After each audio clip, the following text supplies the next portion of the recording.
Good morning, everyone. Hope everyone had a great Memorial weekend. Let's call today's Tuesday, May 26th. We're calling Development Planning and Sustainability to order. Madam Clerk, can you please call the roll? Present. Here.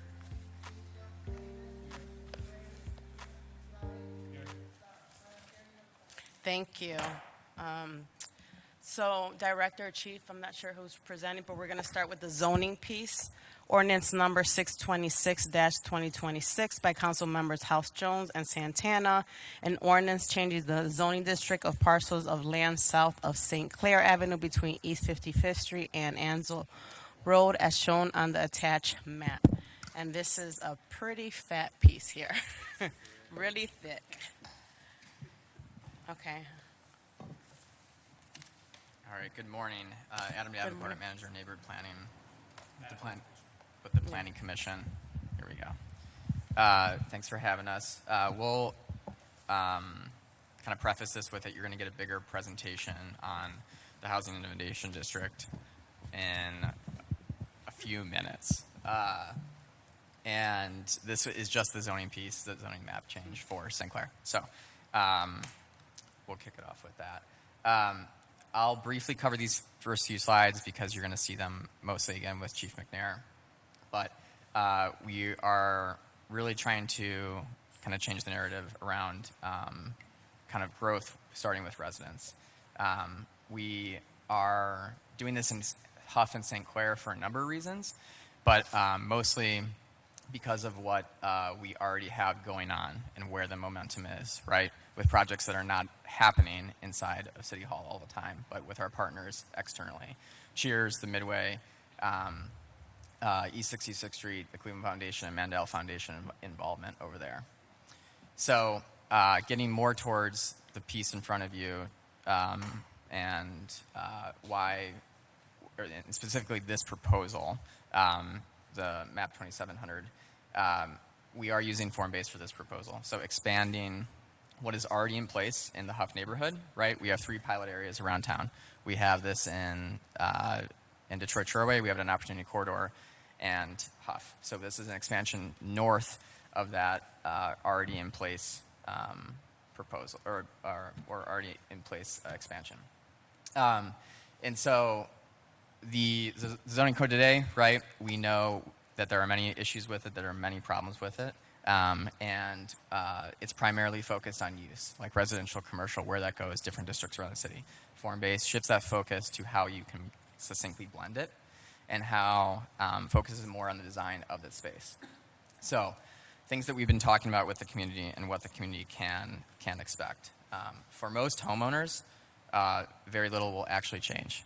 So a kind of stark example of this in our office is we get a number of calls every day about if this property, from brokers or real estate agents, if this property burned down, can it be rebuilt? The answer almost always is no. Near East Side, near West Side neighborhoods, if 80-90% of the structures burnt down today, they would be out of compliance with our own zoning code. That's a big problem.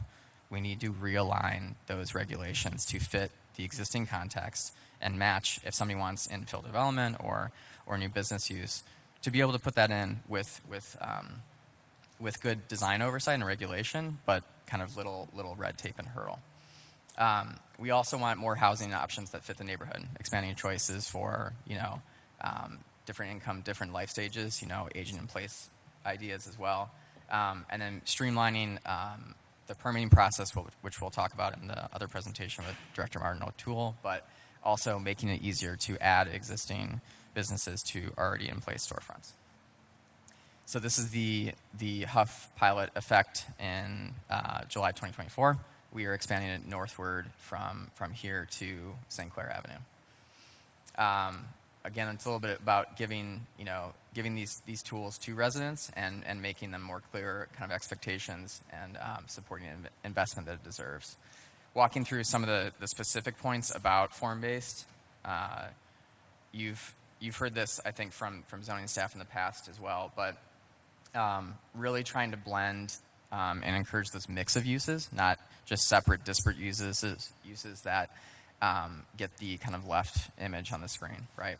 Lots of driving, far away sites. We can in some places of the city, very much create walkable neighborhoods. Also on affordability and inclusivity here, we are really limiting the housing supply as it stands in the code right now. We want to expand that and expand the range of options. We also want to expand how, when appropriate, small-scale businesses and at-home businesses can function, right? We get a lot of requests for in-house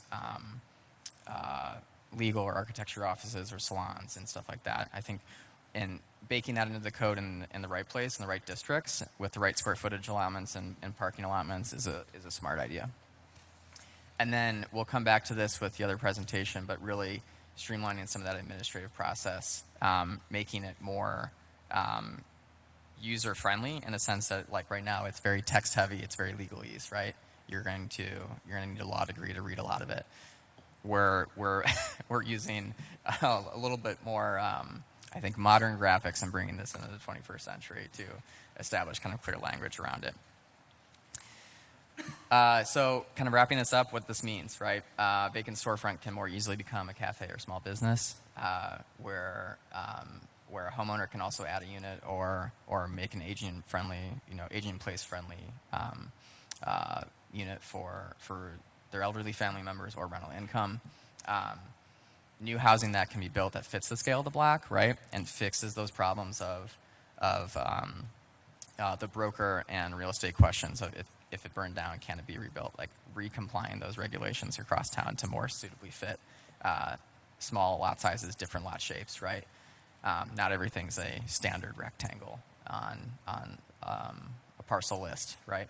And then mixed-use corridors, concentrating that commercial there, supporting those shop services and jobs within walking distance. So for specifically this map change, we held 4 public meetings. We also put a public survey that was available online on our website.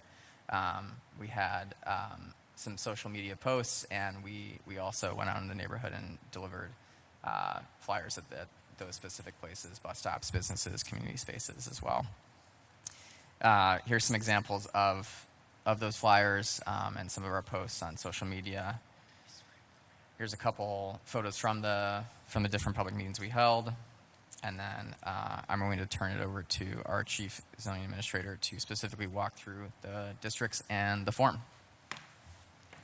Thank you, Adam. Shannon Leonard, Chief Zoning Administrator. So the purpose, as outlined by Mr. Davenport, is to support housing growth and neighborhood stability by allowing a variety of missing middle, different housing price points, but also different housing typologies. Reducing barriers to rebuilding on vacant or underutilized lots, ensuring new development fits existing neighborhood character. We also want to align the zoning with the existing form that exists. We also want to support both existing as well as new businesses by allowing flexible use of space to provide neighborhood amenities and then promote walkable, safe streets. So this is a proposed map change. I'll go through each district fairly quickly, but if you have any questions, just let me know. Again, this rezoning is in alignment with our Connecting Cleveland Comprehensive 2020 plan, as well as the Ground Truthing Program, and then the St. Clair Superior Community Building Project. So the existing zoning you can see here is in the yellow is a mix of two-family, as well as the brown, which is multifamily, and a mix of local and general retail, as well as some legacy semi-industry. So first we'll go through the yellow area. That's going to be proposed. That's mostly two-family and multifamily that you see on the previous screen is House 4, which will continue to allow that two-family as well as up to 1 to 4 residential units. And so really trying to bring in throughout these streets, you'll see in some existing contexts of a variety of housing typologies here. You can have, the duplex as well as however you want to stack it within that site that'll allow up to 4 units. It doesn't mean that 4 units are required. It has to fit within the development standards of that site to actually fit. This is just giving you kind of a rundown of what those regulations look like and giving you some real context here. So looking at Edna Avenue and Norwood Road as well as East 59th. Here you can see there's some vacant info lots as well as some homes that are obviously vacant that may need rebuilding or tear down and rebuild. Going further, this is along Decker and East 68th. And so why this is really important is if you are a new family or anybody that wants to redevelop your home currently, it's very hard to get financing to do so under our current zoning of the two-family zoning code in this district. And so it's really, the purpose of this is really helping those forward, as well as if any new young families want to move in and they're first-time homeowners, they'll be able to go in and get financing to get a new home in this neighborhood. Again, just another context here along Donald and Ansel. And then again along Randall, Whitehorn, and East 73rd Street. And on East 73rd Street here, you can see there's a mix of some of the newer homes that have already been built. Moving on to what you see as the light orange, that's neighborhood scale 2.5. That allows up to 2.5 stories. The existing zoning in these areas is two-family, multifamily, and legacy semi-industry. This allows up to 8 units per site, single-family, two-family. There's a lot of quads here, as well as also allows for townhomes that fit within the site. And then no taller than 32 feet in height, which is kind of bringing down what a lot of the zoning here is, which is either 60 feet or 35 feet. And again, this is just giving you some context of what that could look like in the build-out form. And then just showing you the existing, that there's a mix of two-plexes, four-plexes throughout where this is being proposed. So really bringing in into the existing form and allowing new development to fit right in. Again, along East 68th Street, Addison, giving you some context here that there's a mix of old mixed-use storefront. This would allow for this up to 8 units here. And then moving into neighborhood flex, this is generally just like neighborhood 2.5. It allows up to 8 units on a site, but it also allows very low, small-scale neighborhood amenities. So you could think maybe there's a small barbershop or you're working out of your home kind of thing. You can see the existing context here has a small storefront and residential above, and that's really what this is proposing. And this is your darker orange. So giving some context here is you have East 60th and Bonna, as well as East 66th Street, as you can see on the map on the right side, those locations. So there's really a little bit higher density, but not as dense as multifamily as this was zoned previously. And again, East 71st Street, as well as Addison, you can see there's a 4-plex and an 8-plex there. And those were currently zoned a mix of multifamily, local retail, and two-family. Moving on to Community 3, that's your light pink color. This is your traditional multifamily. The existing zoning where we're proposing this is where you get closer to the corridors, where you have multifamily, local retail, general retail, and currently limited retail. This allows more of a walkable neighborhood environment for more medium intensity housing options. So it still allows those single-family, two-family, triplexes, quadplexes, all the way up to multifamily that has to fit within the site. And so this is giving examples of East 76th Street and Corman, as well as Crawford and Kenmore. As you can see, the existing context is already a more multifamily built form, and this will really allow for those to continue to exist, as well as to be rehabilitated or redeveloped. Moving on to Community Flex 3. This is, again, multifamily with some small-scale amenities on the first floor. So apartments have come through that wanted to offset the cost of financing by adding small retail neighborhood amenities on the first floor. This is what this will allow. So that's more medium intensity housing, but you can have community resources. So maybe you have a community center on the first floor. Maybe you have a coffee shop or a small retail restaurant or something. That'll allow this within the confines of the space. So where we're proposing this is along East 79th and Cornelia, as well as up and down East 79th. So north and south here, you have a mix of right now, which allows general retail, local retail, and multifamily. Community Flex will allow apartments with small-scale retail within the build. I will note that the difference here between general retail allows a lot of auto-oriented uses. In the form-based code under Community Flex, that would not be permitted. And so looking also east and west here along Wade Park and Birchdale, and then also your context at East 81st Street, you can kind of see that this kind of community flex build-outs already exist. And then again at Giddings Road, as well as East 79th and Huff, the corner there, really permitting for the context that exists, but also where the vacancy is so that that fits right in. Moving on more to our retail districts or mixed-use districts, Urban Flex 3 and 5. The difference between 3 and 5 is 3 stories versus 5 stories.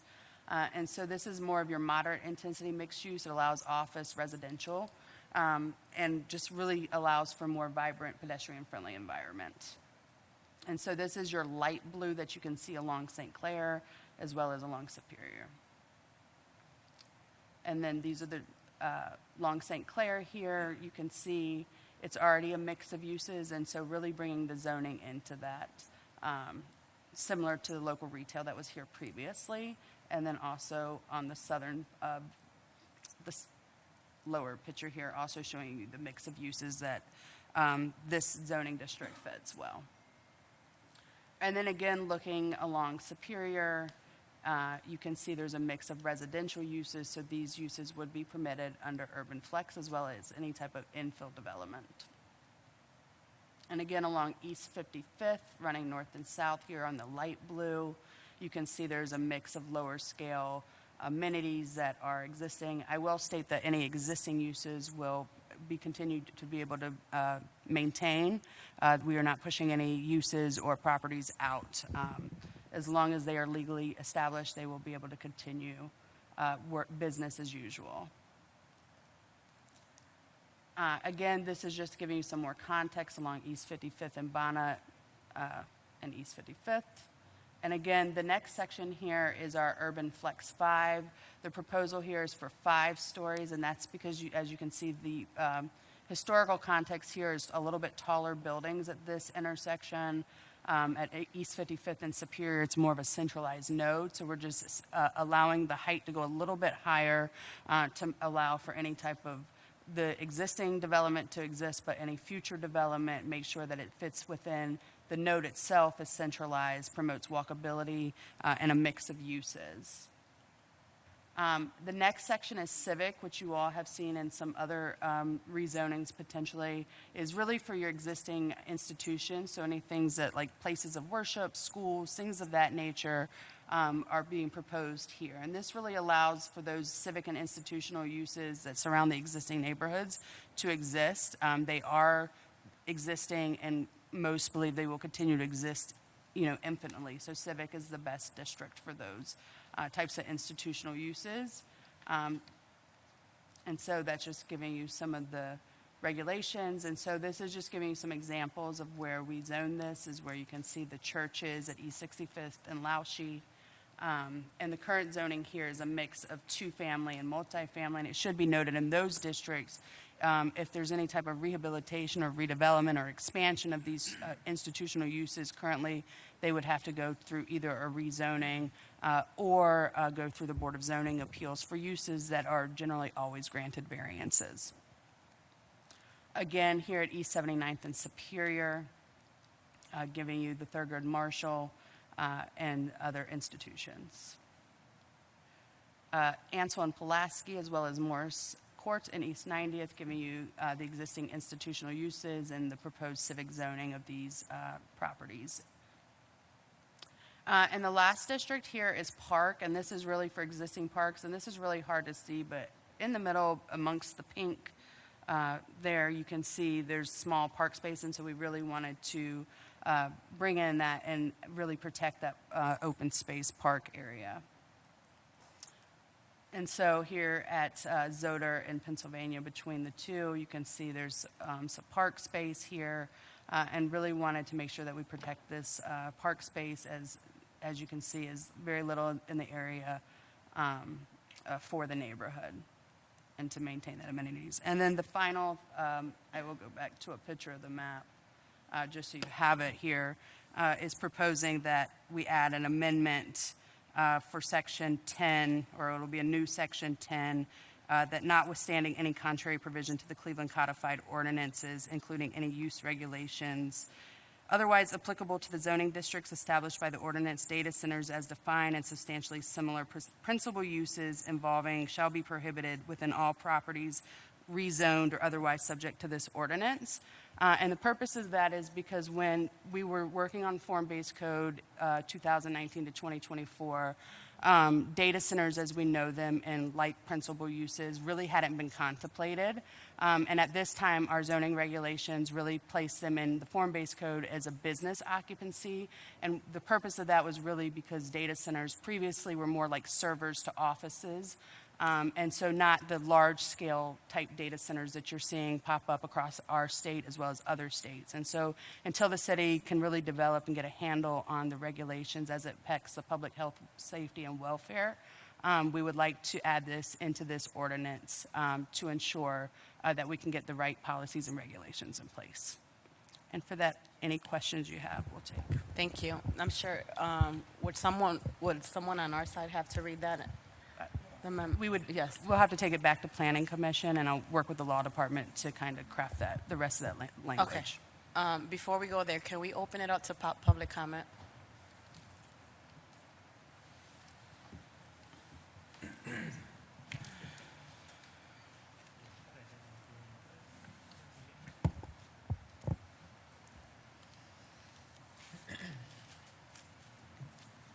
ahead. Thank you.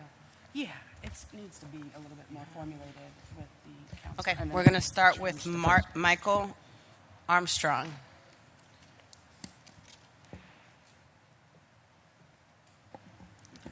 Yes, right here.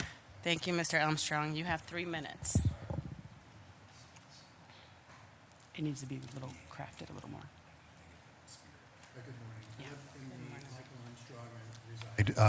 Good morning, Michael Armstrong. I reside in the Cadell form-based code pilot area, and so I'm not here to say like you should do this or didn't do this in this neighborhood, but just a couple concerns and things that I note. And I do know that you did approve funding a consultant.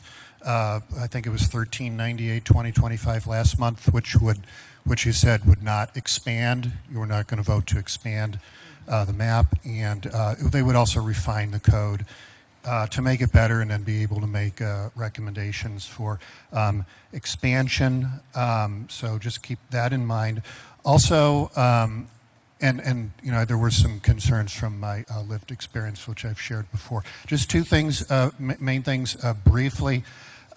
It does say, I do understand the authority to change the maps based on the city charter, and I think section 331, maybe 333.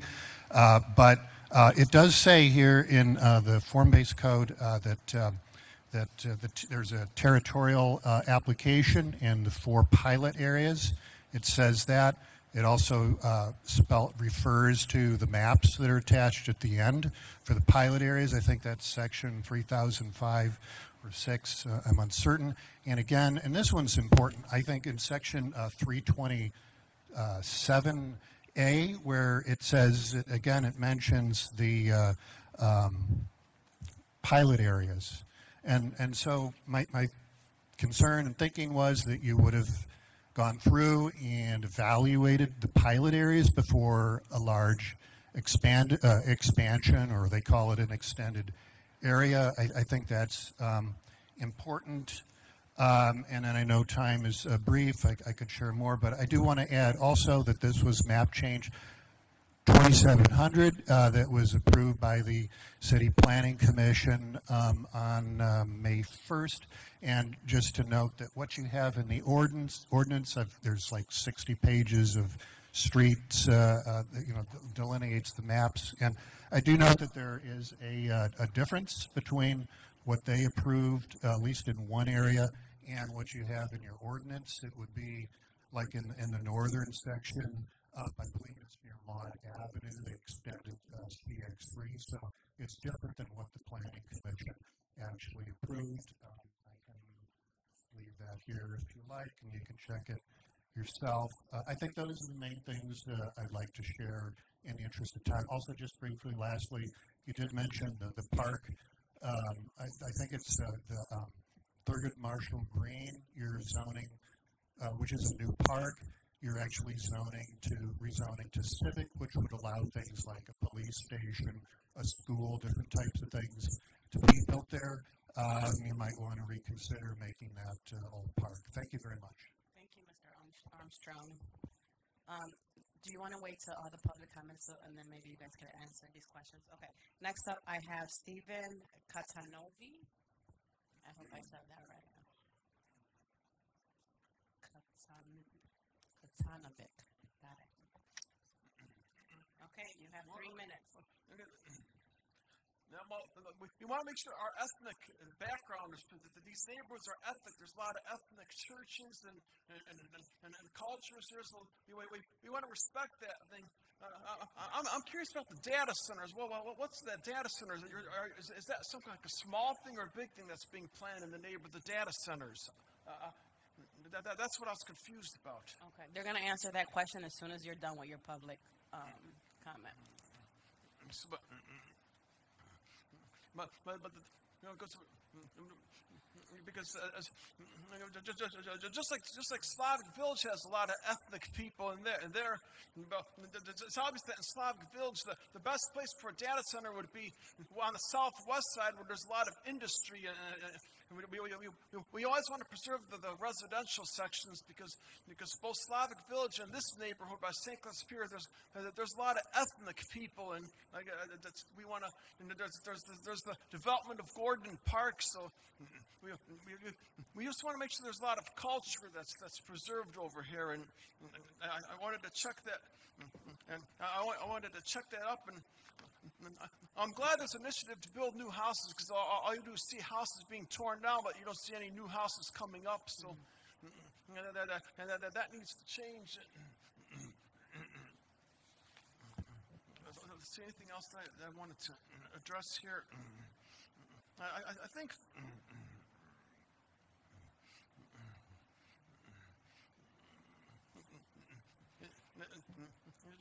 Just remember once again that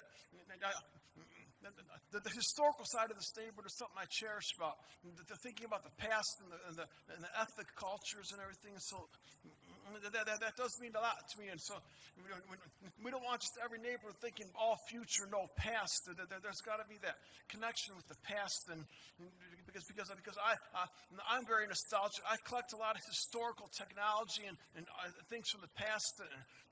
I really don't keep up to pace with modern technology that much. So I'm very nostalgic, and I'm very glad of our neighborhood's nostalgic aspects to it and everything. So, but remember my question, I asked about the data centers because I think I'm done now. Yeah, thank you. You had 30 seconds, but thank you. Okay. Next up, we have Stephanie Thomas.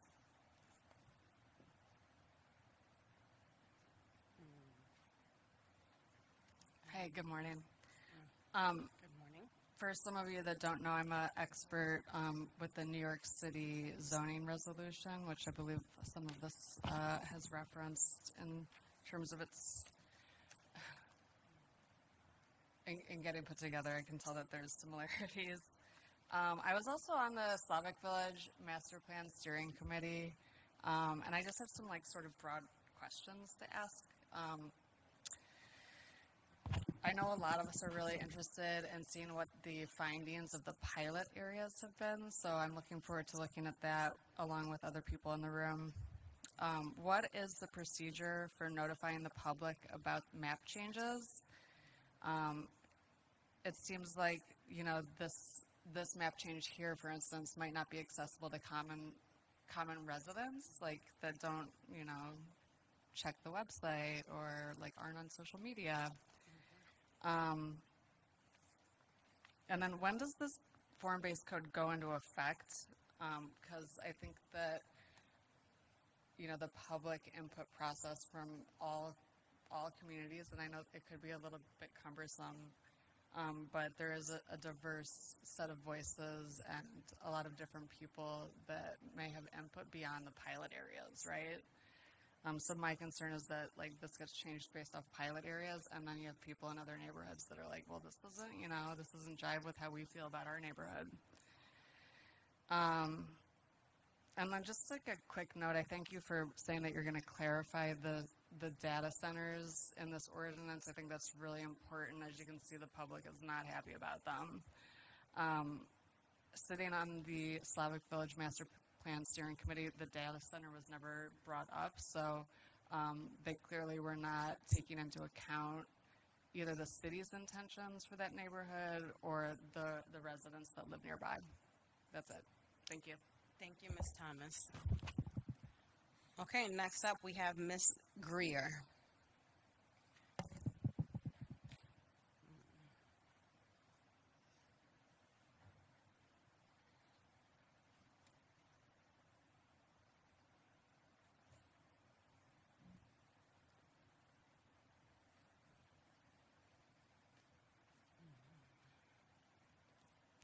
Good morning, Ms. Greer. Yeah. let's push to the side. Got it.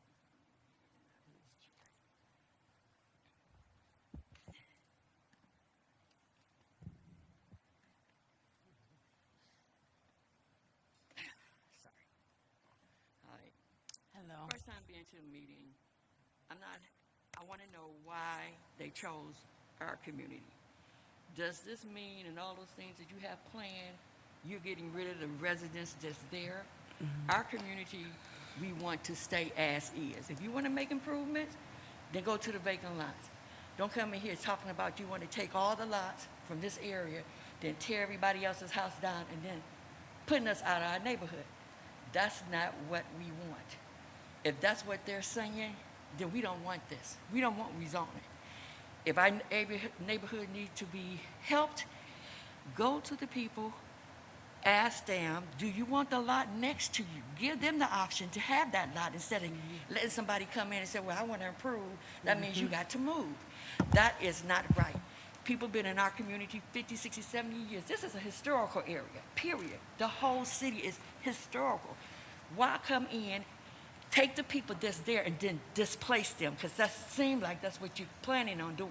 That's the way I view it. If I'm wrong, I'm stating it.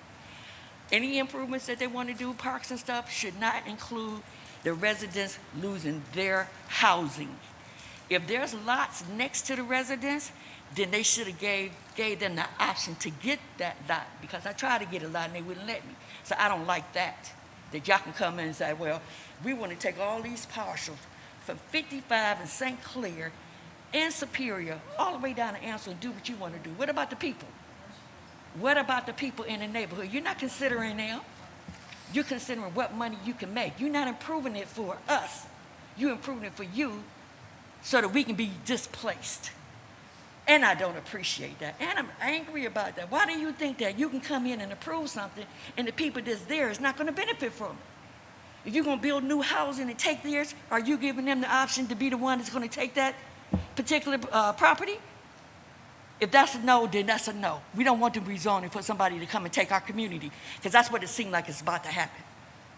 You want to build a new apartment building, but the people property you took, they're not going to be in that apartment building. You'll probably make it out of their reach financially. So if this finance is going to hurt that community, where the people who live there can't go in and get the property and move into the housing and the units, it does not need to be in our community.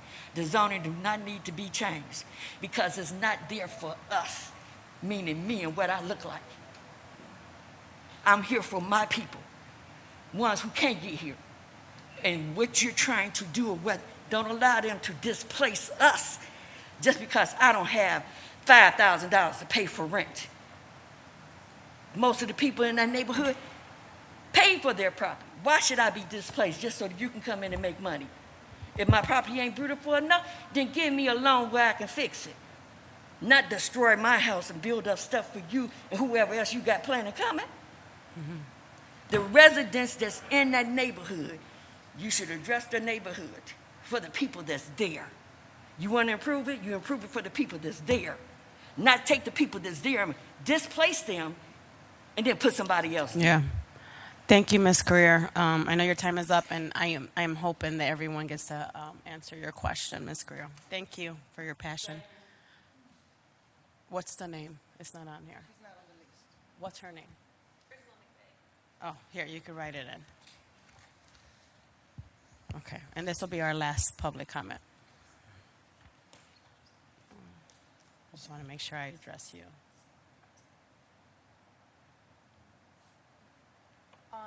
I just want to say I came out here to voice my opposition to the data center clause that is in the zoning. And I am excited to hear that there is some push to change it and to reword it so that that is removed. But I just wanted to state that that's the reason I came out here today, I don't want to see data centers in our neighborhood. Thank you for being here. Appreciate it. Okay. So that closed the portion of public comment.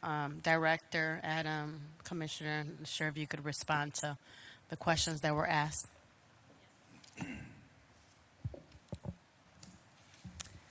Thank you, Chairwoman and committee, for hearing our presentation.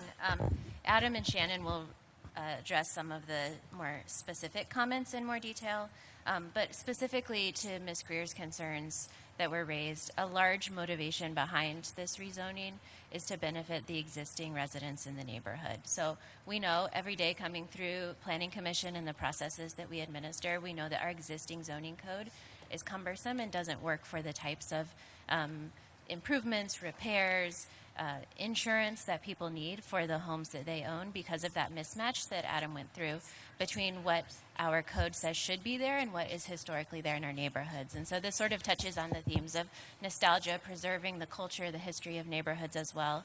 This rezoning aligns what we say we want with the historic built form of the neighborhood in a way that does allow residents to come through our processes as smoothly as possible with as little investment as possible on their side to invest in their property should they want to.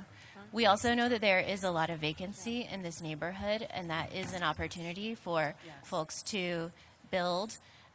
But what that looks like for us is not displacement of residents at all.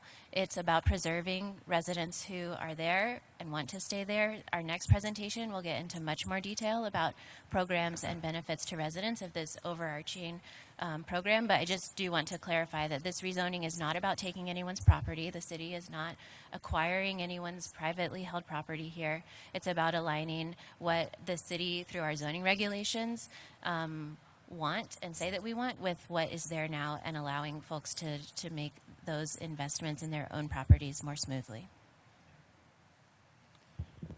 Thank you to the chair, to the committee, and to the public. So I just want to go through a couple of the questions as stated. So data centers, since that's come up a couple times, what we're proposing in this legislation is the amendment that data centers would be prohibited in any area that's in this ordinance. So under the form-based code, data centers, as I had shown in the presentation, were more like business offices type things when form-based code went into action in 2024. And so as we know, data centers today are a lot different than what was contemplated at that time. And so until the city is able to develop real policies around the data centers as they are being proposed in communities across the city, we are proposing that this amendment in this legislation here. Secondly, how is the procedure for map changes? So we went through this slide, and I can go back to it, of the community meetings as well as social media, as well as there were surveys sent out, as well as questions to take in. We fielded several phone calls, but we also sent out 3,500 public notices prior to those public meetings, as well as the City Planning Commission meeting. And then another 3,500 notices went out for this meeting today. And so we have talked to everyday people in the neighborhood. I fielded about 3 phone calls this morning regarding this rezoning. So that is the process for sending out notification to all property owners in the affected area, as well as the surrounding property owners that are maybe across the street from where the rezoning is taking place.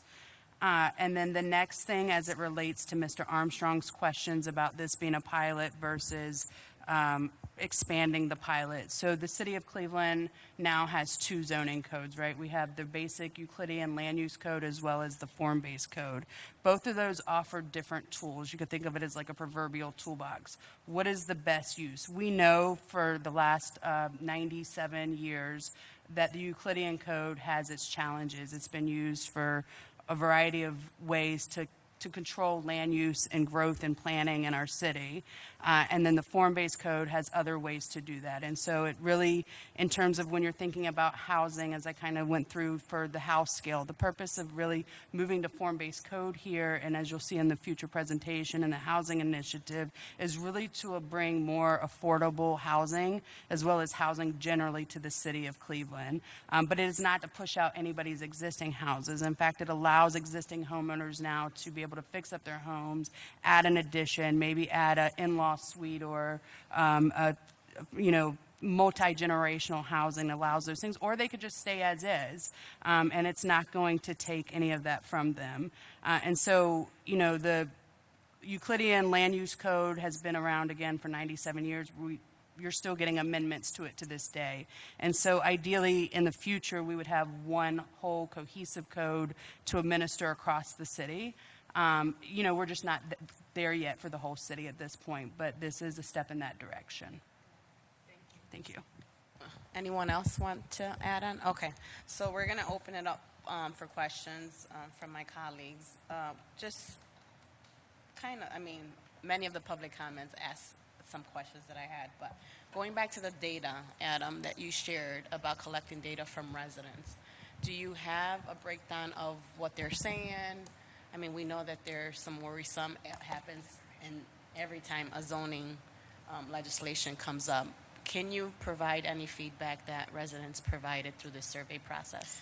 Yeah, I'll let my colleagues who have been more interactive with the survey to provide some of that commentary, but I will say that this was also one of the neighborhoods that was ground truthed with residents that were paid on behalf of or with help from the Community Development Corporation in the area to look at all the vacant lots in the area. So you've heard vacant lots come up a couple times. There's over 2,800 vacant lots in this geography. And so there's a lot of space, and we had questions about what should go on that space in the future. Those residents helped inform a lot of these decisions as well. So another layer of actual community input in that sense. But we can speak to the survey too.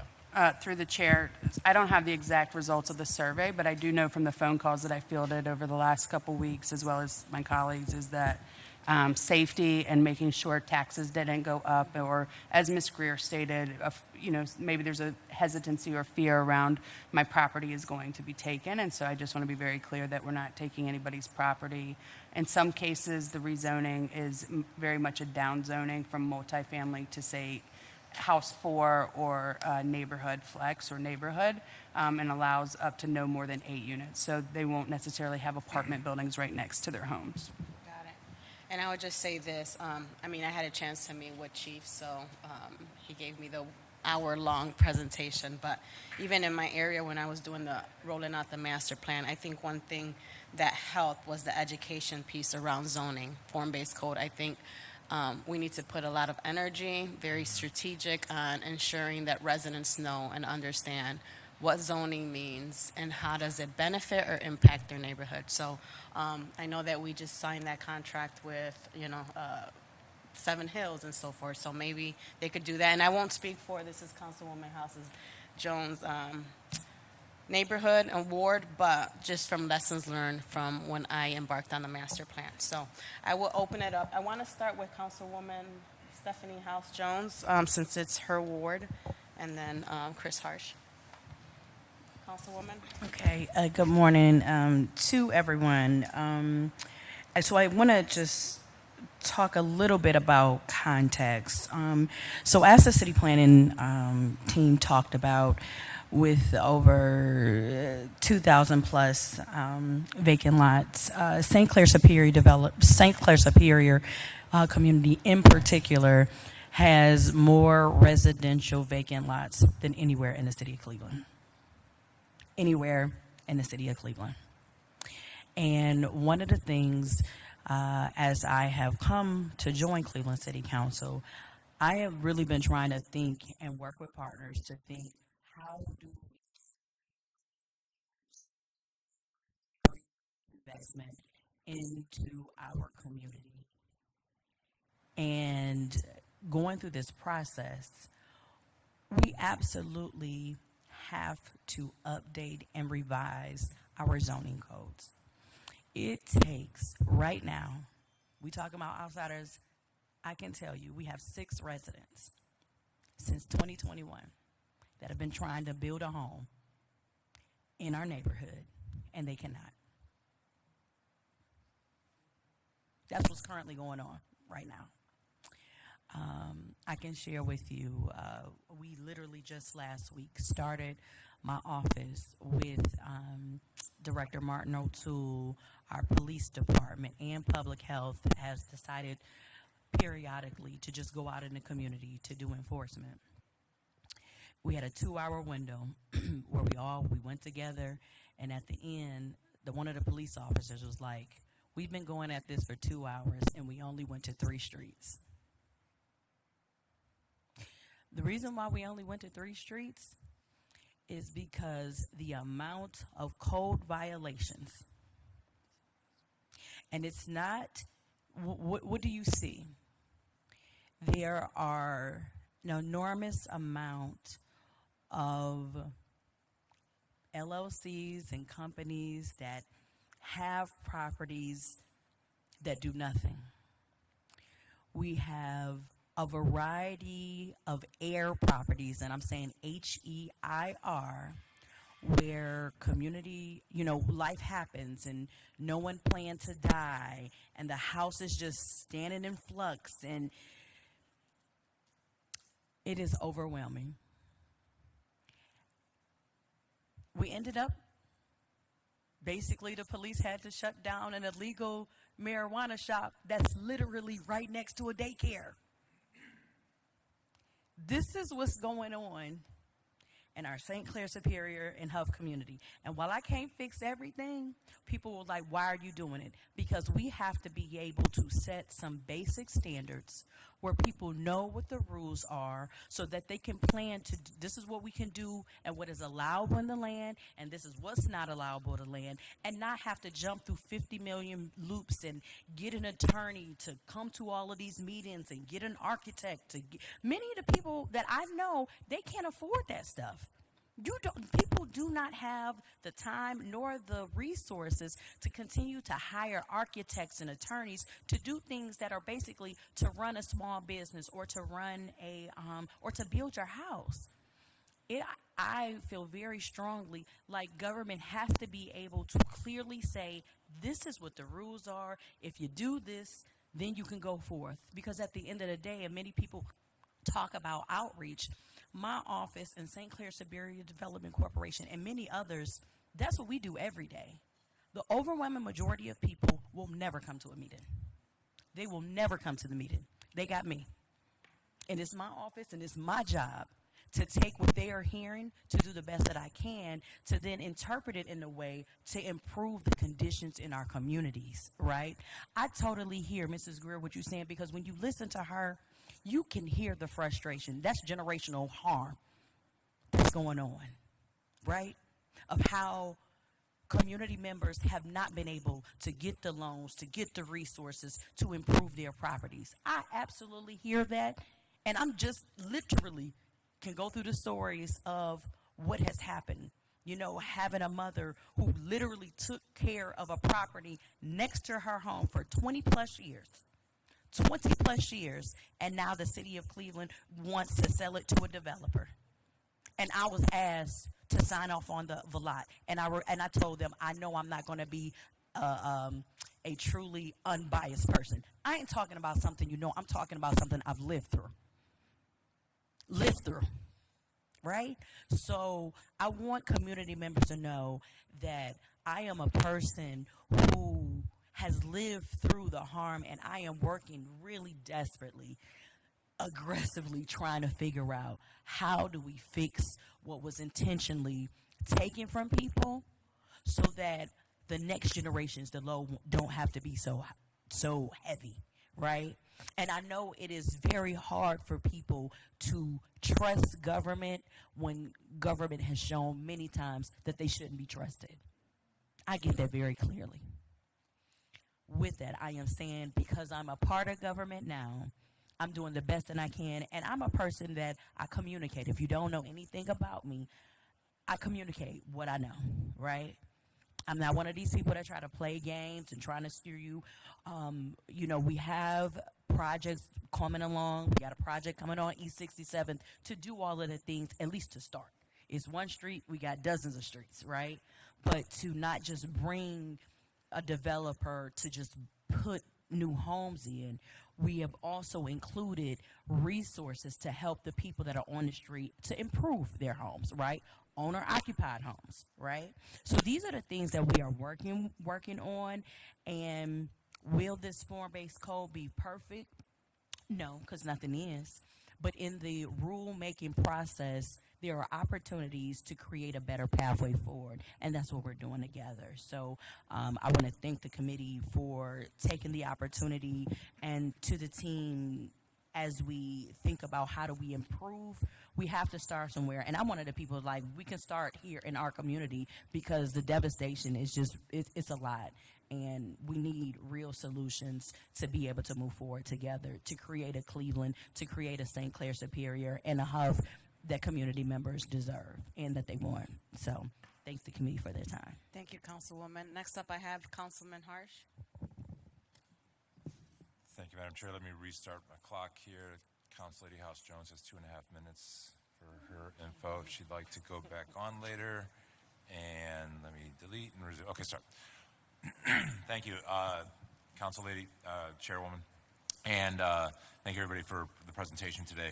I don't want to go down the data center rabbit hole because I think that could eat all 10 minutes. So I'm just going to start at the top. I do know that form-based code is fairly controversial for some very good reasons, and I've been, excuse me, monitoring this as well. We do have some data back on the form-based code from the pilot areas involving permits and variances. I don't consider the data to be terribly encouraging or discouraging. The variance request obviously went down. That was the big reason for form-based code. There were fewer variances needed.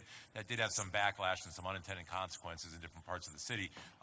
But there weren't a huge number of new permits. I didn't think a huge number of new permits in the areas. There weren't less permits, so it certainly wasn't hindering people's interest in developing in the areas where the form-based code was. But my question, through the chair, I was a little bit curious when you talked about, Ms. Leonard, when you talked about lending because of zoning. And as a real estate agent, lending was always a matter of loan to value. If a house is worth $30,000, a bank's not going to give you $50,000 for a new kitchen and bathroom. It's a loan to value issue. And then the applicant's credit typically are the two main factors that I see. I'm curious if you could expand a little bit more on how zoning impacts a borrower's ability to invest. Yeah, through the chair to the Councilman Harsh. And so we have a non-conforming clause in our code, which states that if more than 50% is destroyed by acts of God or whatever cause, fire, whatever have you, you cannot rebuild, or you have to rebuild back to the current regulations at the time. And so we know that our lots throughout the city were subdivided long before zoning took place as it is today. So the various code sections were implemented since 1929, prior to 1929, as well as prior to 1949, when there was an overhaul of the code to what it is mostly today, outside or give or take some overlay districts. And so what happens is if you have a fourplex or a twoplex and you're in a single family zone, or a fourplex in a two-family zone, and more than 50% of your property is destroyed, you cannot rebuild it back. Let's say it's two-family today and you have a triplex, right? And it burns down tomorrow and it's still two-family. You can't rebuild it back to a three-family. So what we're seeing is when lenders call, appraisers call, title folks call, it really comes down to a matter of, like, they do not want to lend if they can't guarantee the units are going to be available for rent.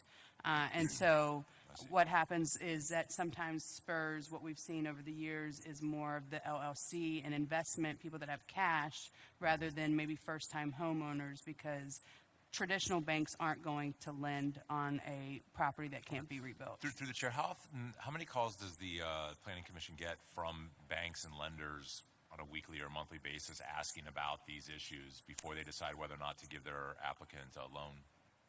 I would say that we get them probably at least 5 to 7 times, if not more, based on how many staff are answering calls a week. A week? Yes, and then we've done zoning verification letters also typically have that, and then we field phone calls from that. That's roughly over 300 to 400 a year. And through the chair, these are coming from the underwriters at the bank that are just trying to figure out whether or not they should even proceed with a loan application? Most are coming from appraisers, mortgage people, Appraisers. things of that nature, because the appraisers are pulling back, saying this is zone 2 family, you can't build it, but the real estate agent's trying to sell it as a 3-family Right. or a 2-family in a single-family district. I had no idea you were getting that many calls a week from lenders about applicable uses and all that. Thank you. Yep. So that segues really good into my second question, which is the variance process. So currently, if somebody wants to build a 3-family and a 2-family, they come to the Board of Zoning Appeals and they say, hey, it's a 2-family, I want to do a 3-family, can I get a variance? And we have a whole process for that. What would a variance process look like in this form-based code? Can we shine a little light on that? If somebody's got an H3 use, but they're in an H2 zone and they want to just get that little bit of flexibility, how does that work through the chair?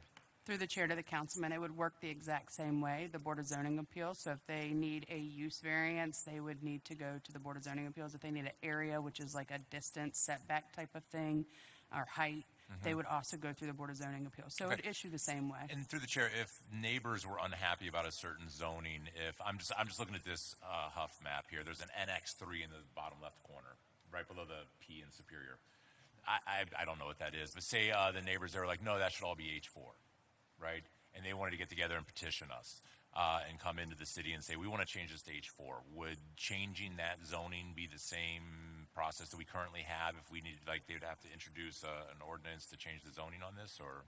Through the chairwoman to the councilman, yes, it's Okay. the same process. Okay, so that process doesn't get any harder or easier under form-based code through the chair? Through the chair to the councilman, as it relates to map amendments and text amendments, it would be the same. Any variance needs would be the same. Okay. The difference is the uses themselves. Okay. Through the chair, my operating experience has always been that you can seek a variance for a usage that is the neighboring usage to the one you've got. So if you're in a 2-family zone, you could get a multifamily variance, but you couldn't get an industrial variance or a commercial variance because that would, I'm thinking about the inverted triangle that we've all seen a bajillion times. Through the chair, does form-based code have roughly the same principles, or was that always just a practice in thought and not in principle? Or, do you follow along through Yes. the chair? Okay. Through the chair to the councilman.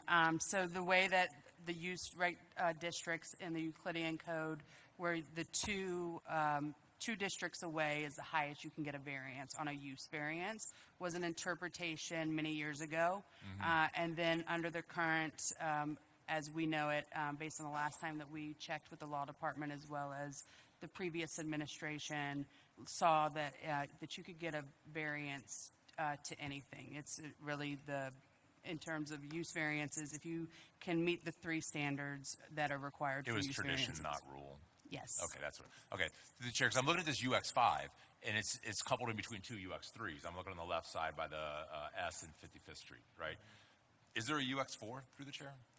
Through the chair to the councilman, yes, there is a UX4, but not on this map. Okay, so we're not okay, so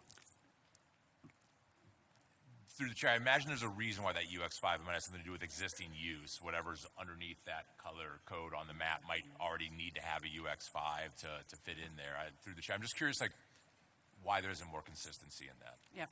Through the chair to the councilman, one, there's the existing building form, but there's also a proposed development at this site that is public knowledge that goes up to, I believe, 4.5 stories. Okay.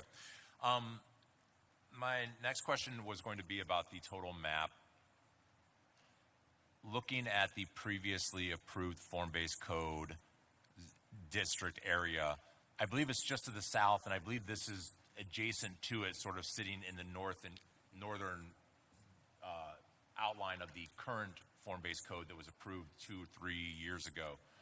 Is there a map that now shows this added onto it so we can see what the total impact of form-based code, how much ground it would actually cover? Yeah. Oh, sorry. Go ahead. Yeah, is there one that puts this next to the other one so we can see the total area? Through the chair to the councilman. I don't have them on the same map, but I can show you the map previously.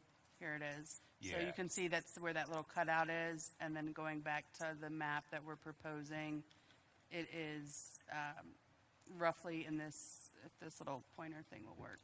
But right down south of the pink, if you follow the P down Yeah. right here, Yeah. it starts here is where the pilot area had started in So- Huff, where League Park is, Okay. going down to Chester. Okay, so through the chair, this would make the total form-based code area from 55th to Ansel, from St. Clair south to, how far south do we go now with the form-based code? And is it all east of 55th?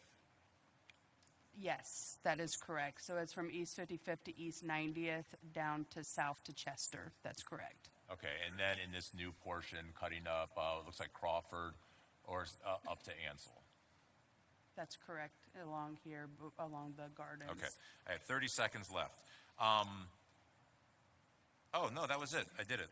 I got in 10 and a half minutes. I give my 25 seconds back to the committee, Madam Chair. Thank you. Well, you're still talking, so you got less 20 seconds, okay? Okay, next up I have Councilman Slife and then Councilman Davis.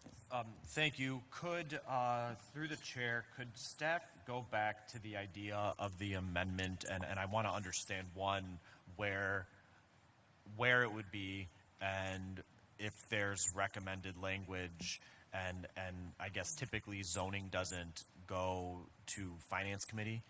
So if I'm trying to understand inserting something today, the process, Planning Commission, would it have to come back if it goes to Planning Commission? But I want to focus on that data center zoning or amendment aspect. Through the chair to the councilman. So this amendment would be specific to this map change ordinance and the properties within this map change. And then the process would be that craft the final language with the law department. It would go back to Planning Commission for the amendment that you vote on today, if you add that amendment, and then it would go through the council process. Okay, so what, if I'm understanding this correctly, the administration is essentially requesting council today to make this amendment so that it can go back to Planning Commission and then ultimately go to the floor for passage. Is that accurate? So where, through the chair, are you recommending this amendment be made? Through the chair to the councilman, so the amendment would be a new section 10, so at the end of the entire legal description for all of the use districts, it's a text amendment stating that data centers and other substantially similar principal uses shall be prohibited within all properties rezoned or otherwise subject to this specific ordinance. Can we just get that copy? Yeah, it needs to be defined a little better and maybe walk it through Okay. the law department. So, and completely understand and agree with the intent behind all this. So I don't want this question to be misinterpreted as not that. We've had a number of conversations about our need just at a macro level to define data centers, especially standalone data centers, and determine where they're allowable within the Euclidean zoning code, and then also understanding the limitation right now of form-based code that it may be considered to be an office. Would this amendment prohibit data centers in perpetuity within this area and almost irrespective of a larger macro conversation? I guess what I want to understand is that if we're having a process to understand what data centers are citywide, I would think that it would make sense for this area to be folded into that citywide discussion at the appropriate moment, and not for it to be unintentionally like a standalone area within the larger city, right? Yeah, through the chair to the councilman. So under this ordinance, it would prohibit data centers as defined And that's kind of the issue, right? Because under the form-based code, it's defined as a business office use. And I think the data centers that we're talking about in 2026 may not necessarily fit within that category. And so they would be prohibited in perpetuity unless there was an amendment to this ordinance. Okay. Or it was through the chair to the councilman, it was better defined in other areas in our code. And again, thinking out loud through the chair, a future zoning change about data centers could also amend this ordinance as part of that, if appropriate. I'm not suggesting what is the future. I'm trying to make sure that there are options in the future. Through the chair to the councilman, we are working on an amendment to the form-based code itself to limit where data centers, the hyperscale, standalone, mega infrastructure type data centers go, wouldn't be permitted in urban flex and urban node, probably going in the future without special, either a conditional use permit or some type of development standards around buffering around residential and things of that nature to ensure that we understand the full ramifications of the social, environmental, and business issues. Okay, I'm going to shift gears for a second and say, because I think there's been a couple of questions about what we've learned from the pilot areas.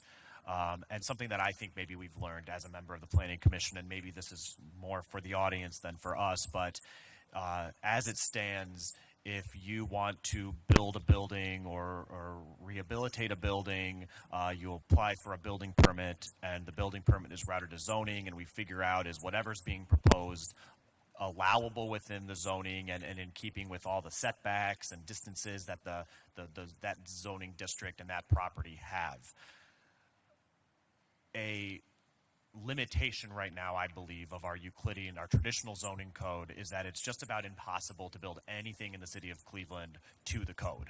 Not impossible, but very rare.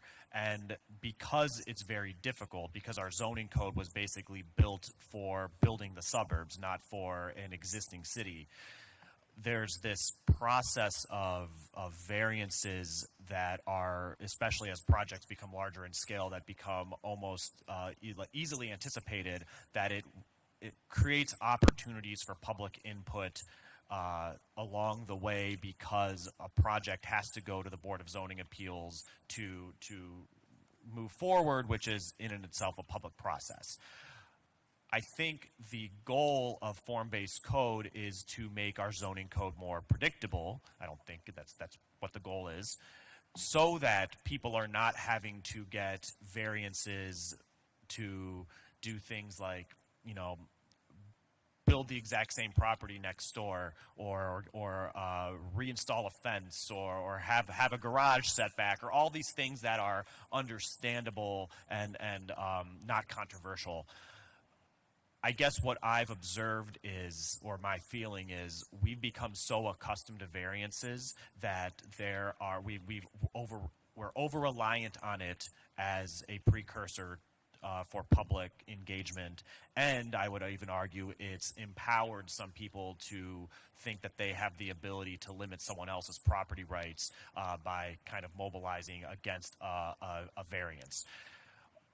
I know that's a bunch of jumble, but what I'm trying to figure out is, within our pilot areas, we've had a couple projects come forward that the community may not have known about in the traditional manner because it didn't need variances. It was in keeping with the zoning code, and that's not something we're accustomed to.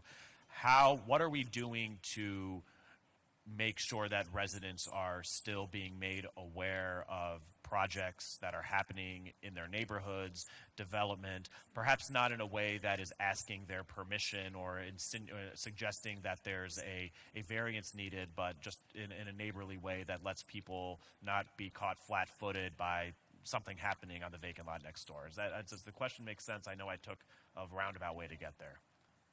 Yeah, through the chair to the councilman, thank you for your question. So in terms of public notice of projects, those are announced. Obviously, any type of new construction that's more than 5 units is going on a city planning commission or landmarks commission agenda.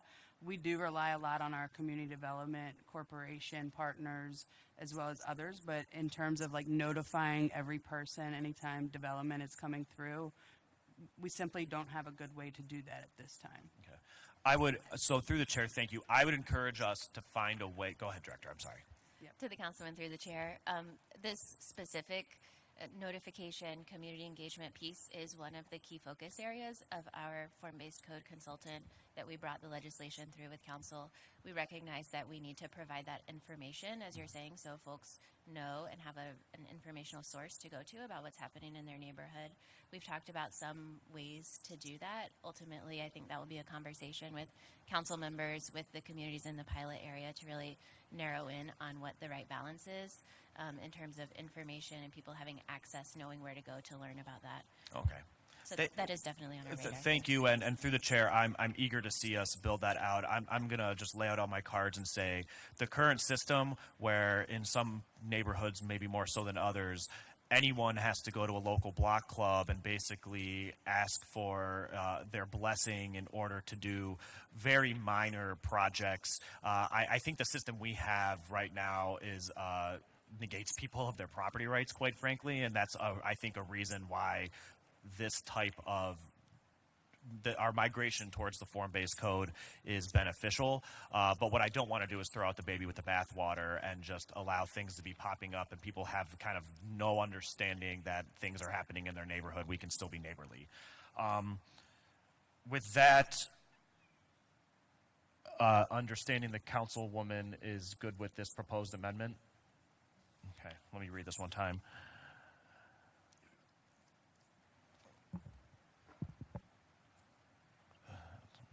So I move to amend the legislation by inserting a new section 10 to read, notwithstanding any contrary provision of the Cleveland codified ordinances, including any use regulations otherwise applicable to the zoning districts established by this ordinance, quote, data centers and substantially similar principal uses involving servers and information technology shall be prohibited when all properties rezoned or within all properties rezoned or otherwise subject to this ordinance. And then section 10 becomes 11 and 11 becomes 12. Do I have a second? Okay, any discussion? Questions on the amendment? No? All in favor say aye. Aye. Any no? No? Okay, the ayes have it. Madam Clerk, you have that information? Okay. So, okay, Councilman Austin Davis. Thank you very much. Well, all the good questions have been asked already, so I'll just pick up a couple threads. Thank you for addressing the data center issue. This is something I've been emailing about, and my big concern was the perception that the form-based code could be perceived as a Trojan horse for antisocial activities like these hyperscaler data centers. You're fixing that. I'm really grateful. Thank you for fixing the problems that none of us could have foreseen in 2019 or 2023. This is the system working, and I'm just really grateful for. It couldn't have been easy to think it through, and understanding there's more work to do. On this particular map, it sounds like there's been significant community engagement. Councilman House Jones said it more eloquently about the need in this community and every community for more flexible zoning rules and regulations. Just so grateful. I've been chiming that bell in my own inarticulate way for a while, and it's just been wonderful to see it reflected here on the page. 3,500 postcards went out. Did I hear that right? Through the chair? Through the chair to the councilman, yes. That's a little over. a lot of postcards. I don't know. I mostly ignore my postcards, so I admire that they've been going out through the chair. Really, my only question is, like, what are we expecting from this neighborhood? What's the overall plan? More growth, more opportunity, more resident focus? Through the chair of the councilperson, that's what you're going to hear next. Okay. In a full big presentation. Through the chair, that's fantastic. Then the last thing I'll say is that I think this kind of process, it's not perfect, but it's the kind of thing that has to happen everywhere. Nobody wants to spend their time approving variances that are going to get approved anyways. I didn't run for office to be negotiating over minute details of 5-foot versus 3-foot setbacks. We have too much to do in this city, and I appreciate you guys are working to make that a reality. Thank you. Thank you. Okay. Any other questions? Councilman Gray? Thank you. Thank you, Chair. I don't really have a lot to say because this is Councilwoman House Jones' ward. I just want to state in agreement of what she stated, where change is needed in all our wards. Over the many, many years, our residents have been subjected to blight, without without any initiation of others that should have done a lot of changes over the years. To say it nicely and not to be as blunt as I can be sometimes. We have worked considerably with building and housing. Even when I came in 4 years ago, Director Martin O'Toole also walked Ward 4, the previous Ward 4 with me, as many other, as Director Chief of Tom McNair. He lives in the ward, and everyone that I have been introduced with walked, the entire ward with me, just to see, what we've been seeing over the years, not saying that we got accustomed to, but how long do we want to look and see what we've been living with all these years? Change is so difficult for our residents to understand. This type of change is drastic. It's drastically needed. I have inquired another section, with the new Ward 3, and I'm still working with the new Ward 3 in the area of the Buckeye, Cleveland Shaker, Mount Pleasant, now Slavic Village. And to say the least, it's so difficult to listen to the anguish of residents that have dealt with so much lack of consideration, of not been given the change that they deserve. And to say, as Councilwoman House said, we have to make some type of adjustment for our residents who seemingly sometimes don't understand, why the change is coming. We have to make a drastic change, to incorporate, beautification in our wards. We also understanding the new form-based code. It's difficult, but however, it is must needed. We have to give something back so residents understand this change should have happened years ago. We are now changing everything now, and we understand the pushback, but the change is badly needed. And I'm telling you something, and for the first time after the 4 years into my 5th year, we are actually working together, the city of Cleveland, all the departments, the council. We have to work together in order to make this change happen. Our communities in certain part of our cities is so badly have been neglected. Sometimes sometimes you want to wake up and cry.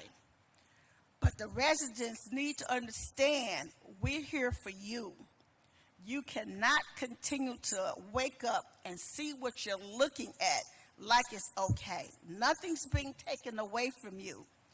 Everything now is going to be given to you, like you wanted 2 years ago.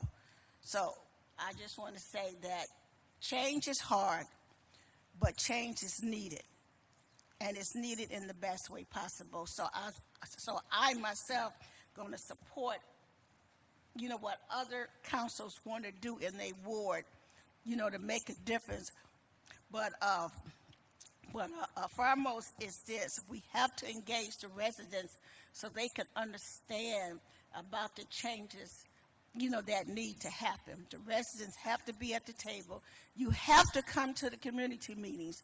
You have to understand, and we know that we're not going to get all the residents, come to the community meeting. But however, stay diligent, with us, with the change. So that's all I have to say, Council. Thank you, Councilwoman Gray. So hearing no other question, ordinance number 626-2026 as amended stands approved. Please sign on. And this closes the zoning portion of our meeting. Here we go. Thank you. Chairwoman. Oh, yeah, we have to gavel. Councilwoman Santana, Oh. just one Okay, thing. go ahead, Councilwoman. I just wanted to give people, because we were talking about housing, I think this would be a good time to let people know the Congresswoman is doing her 3rd annual Housing Expo. So for people who are interested in becoming a homeowner, those who are already homeowners, Congresswoman Chantel Brown is doing her 3rd annual Housing Expo on Saturday, next month, June 6th, from 9 a.m. to 2 p.m. at Tri-C Eastern Campus, and it's a way to, they encourage people to register, and it's a way to get people connected to resources. So in this context, I just thought it would be appropriate to just share the information if people didn't know. Thank you, all. Councilwoman. Okay, so this now adjourns the zoning portion. And now we have to call in for development, sustainability, planning and sustainability, second half. Present. Here. Here.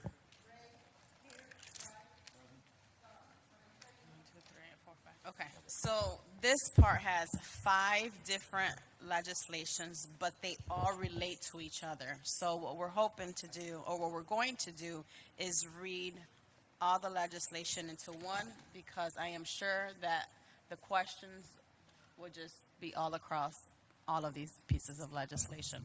And so to make it easier, okay? So bear with me while I read all of these pieces. Okay, ordinance number 675-2026 by Councilmember House Jones, Santana, and Griffin, an emergency ordinance authorizing the Director of Development to enter into a grant agreement with the Cuyahoga County Land Reutilization Corporation, doing business as the Cuyahoga Land Bank, or its designee, to provide funding for a neighborhood improvement program in the St. Clair Superior neighborhood for home repairs, new home construction, and street-level improvements in blocks surrounding new housing development. That's one. The second one, ordinance number 665-2026 by Councilmember House Jones and Santana and Griffin, emergency ordinance authorizing the Director of Development to enter into a grant agreement with Northern Ohio Recovery Association or its designee to provide economic development assistance to partially finance the construction of 2 duplex buildings located at 5342 Standard Avenue into recovery and permanent housing units. That's 2. Sorry, Councilwoman, that Yeah. that one is actually separate. Oh, The okay. Nora, yeah. Okay, threw me off. Unread. Reset on that one. Okay. Okay. Ordinance number 661-2026 by Councilmember House Jones, Santana, and Griffin. Emergency ordinance to amend the title, the second and third whereas clauses, and sections 2 and 7 of ordinance number 1116-2021, passed February 10, 2025, relating to the acquisition of Martin Luther King. This is also separate, right?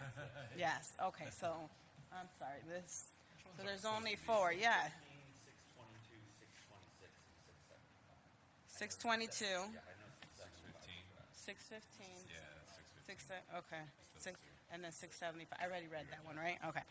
Ordinance number 622-2026 by Councilmember House Jones, Santana, and Griffin. Emergency ordinance to authorize the Director of Building and Housing to waive construction permitting fees for new 1-family to 3-family residential construction in the newly defined East Side TIF district, and to authorize 50% reduction of construction permitting fees for a larger new multifamily and mixed-use residential construction in the same designated area.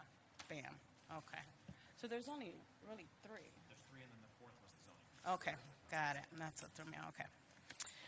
And then And ordinance number 615-2026 by Councilmember Starhouse, House Jones, Santana, and Griffin, emergency ordinance establishing the East Side TIF district, declaring improvement to certain parcels of real property within the district to be a public purpose and exempt from taxation pursuant to ORC 5709. Period 40, describing the public infrastructure improvement to be made to directly benefiting the district, requiring the owner of improvements on such parcels to make service payments in lieu of taxes, providing for the distribution of those service payments to the Cleveland Municipal School District and to one or more fund established by the city to hold those service payments, determining the satisfactory provision has been made for the public improvement needs of district and specifying other public improvements that are in support of urban redevelopment within the city.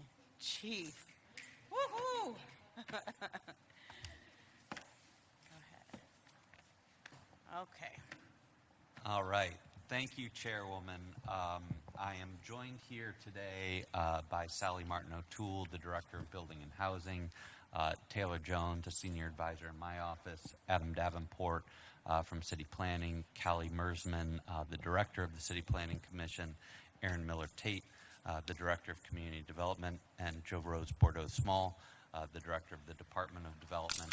I want to start off briefly today just with a couple of thanks sitting here. So first and foremost, Councilwoman Stephanie House Jones, who has been a great partner in this work as we move this forward, including Myrna, her executive assistant, who has spent a ton of time working through many issues on this. Also, Councilwoman Santana, through a conversation that we had shortly after I joined the administration, that has stuck with me from the beginning, which is along the lines of like, are we just doing this wrong? There has to be a better way to do this. And I think that what you're seeing today is the culmination of like, how do we look at our neighborhoods differently? How do we think about things comprehensively in a way that we can lift them all up? Also, Councilman Chris Harsh, who has, I think, been a champion for housing, how housing can be different, and how there is a future of housing, and also Councilman Richard Starr, who has been a huge champion for the midline, which is a big part of that. And as I started this off here today, I think also important to note, first and foremost, this is what integrated development looks like. It is stated in my title, but not often held in action. Right? And so you are seeing today the totality of all of our departments coming together to help move our neighborhoods forward in a way. Again, I'm not aware ever of a point where you've seen all four directors from our cluster all working together like this. I think these are the types of things that break down the silos within our departments, gets us working more closely together, learning more about our departments. That's huge benefits. And as my councilwoman pointed out, I think today is also a testament for what happens when the administration and the council work together in ways that shape policy, that are doing things in coordination in a way that I think are going to greatly impact some of our neighborhoods that need them most, and can be a replicable model for how we move forward in the city of Cleveland. So very excited for today. There's been a lot of work behind this. And to get it kicked off on our end, I'm going to hand it over to Ms. Jones. I know. It just gets, yeah. There you All go. right, just gotta press it super hard. Good morning, everybody. Like the chief said, this is the culmination of a lot of cross-departmental collaboration and effort, not over a few months, but really over the past few years or so. I'm really excited to get into the meat and potatoes of what we have put together in this legislative package. But before we do that, I want to spend some time doing some table setting, talking about the neighborhoods that we've selected, talking about the East Side and why that is a focus for this Housing Innovation District. So the Housing Innovation District is a neighborhood-focused initiative that is designed to bring new housing, investment, and long-term improvements to communities that need them most. What does that mean in practice? I'm going to take a quick second to tell a personal anecdote. I know everyone doesn't love stories, but I think stories can be illustrative and helpful. I lost my grandfather in October of last year, and whenever you lose a giant in your family, it forces you to think not just about who they were as people, but also what they leave behind. And so that's motivated me to think more about his house. My grandfather grew up in Collinwood on Thames Avenue, right at the top of South Collinwood, because his parents bought a home because his father worked on the rail line, like a lot of families in their community did at the time. And on that neighborhood, there were 20, 30 black families who were working middle class. They raised their children there, they worshiped there, made the investments in a community that we expect people to make. Over time, as the economic impact of the rail line was reduced, as enrollment declined in their local schools and new community members weren't moving in, the neighborhood changed quite a bit. And as I think about right now what that neighborhood looks like in comparison to what it looked like when it was thriving, you see a reduction in families. You see as their friends that were neighbors passed away, their children that had moved away did not come back to take ownership of those homes. So you see increased vacancy, you see more blight, you see more vacant properties. The park that I used to frequent as a child is empty most days and not in the condition that we would like to see our community parks in. And now there's like this feeling of we have something, a home that should be an asset. And for our family, it doesn't necessarily feel like an asset, it feels more like a burden. Because the house is worth not what it used to be worth or what it should be appraised at this point, but also because it's in a neighborhood that isn't amenitized in the way that other communities are. And it leaves us with this feeling that a lot of our East Side residents have felt for a long time, where it's like, if you want to experience prosperity and growth, you can either leave and go somewhere else, which is what my family eventually did. I grew up in Cleveland Heights. Leave and go somewhere else, or stay in a community where it feels like the city is not making the kind of investment that our residents are making every day to help their communities thrive, and in a place where it might feel like the city has broadly turned its back on it. And so even though that story is about Collinwood, it's not unique at all. And the story of my family and our house that we don't really know what to do with right now is similar for residents in Huff, in Central, and St. Clair Superior, which is our focus today. These are neighborhoods and places where we have residents that have carried a lot of the strength, the culture, and the identity of our city forward. And they haven't gotten the level of investment that they deserved. It is not coincidental or accidental that you see more blight in these neighborhoods, that you see more vacancy in these neighborhoods, that you see more shuttered storefronts, whether it be redlining, white flight, the loss of industry. There's a litany of things that we could talk about that got us to this place. We have seen that these neighborhoods have continued to experience investment and then disinvestment, and then also just see opportunity flow elsewhere for far too long. And so when we think about the Housing Innovation District, it is designed specifically to change that. And what does that look like in practice? So here, the Housing Innovation District is really designed around a central tenet that our Black communities, our working class residents, our East Side neighborhoods that, as I said, have given a lot to our communities and to our city. They deserve the chance to not only remain in their neighborhoods, but also to capitalize off of new investment, to create wealth, and to reside in a place where there's going to be access to prosperity and opportunity. And so we plan to do that by making a commitment through a variety of strategies and tactics that we're going to get into throughout the rest of the presentation, but I want to touch on a few here. That this is really about access to home ownership, it's about access to opportunity, it's about access to modern housing solutions. So a part of that is making it easier to invest in housing of all construction typologies. You'll hear a lot later about our modular housing effort, which is a core cornerstone of what we're here to talk about today. Implementing a pattern book of pre-approved housing designs, exploring home swap programs so that we can keep homes that might be facing decline online and put residents into new accommodations that will allow them to age in place. It's about infrastructure and street upgrades, identifying neighborhood level wealth building opportunities, investing in green space, creating energy efficient homes and other energy efficient upgrades across neighborhoods, and then also continuing to do the targeted code enforcement that we know that we need to do, making investments in our commercial corridors so that they can be strong. And it's really about correcting and mitigating historical harm. It's about having the opportunity to do those market corrective interventions that will allow residents who have for a very long time gotten the short end of the stick to live in prosperity neighborhoods and neighborhoods of choice. I'm going to pass it over to Tom.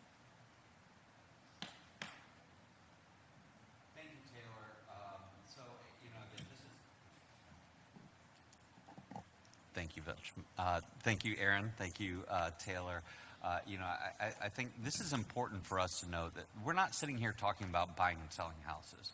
We are talking about investing in neighborhoods, right? And so while we certainly have a quality housing shortage, this is about us strengthening our neighborhoods by supporting our families, investing in the right types of infrastructure, and building wealth for our residents on a block-by-block basis. And you're going to hear a lot more about that as we come through here.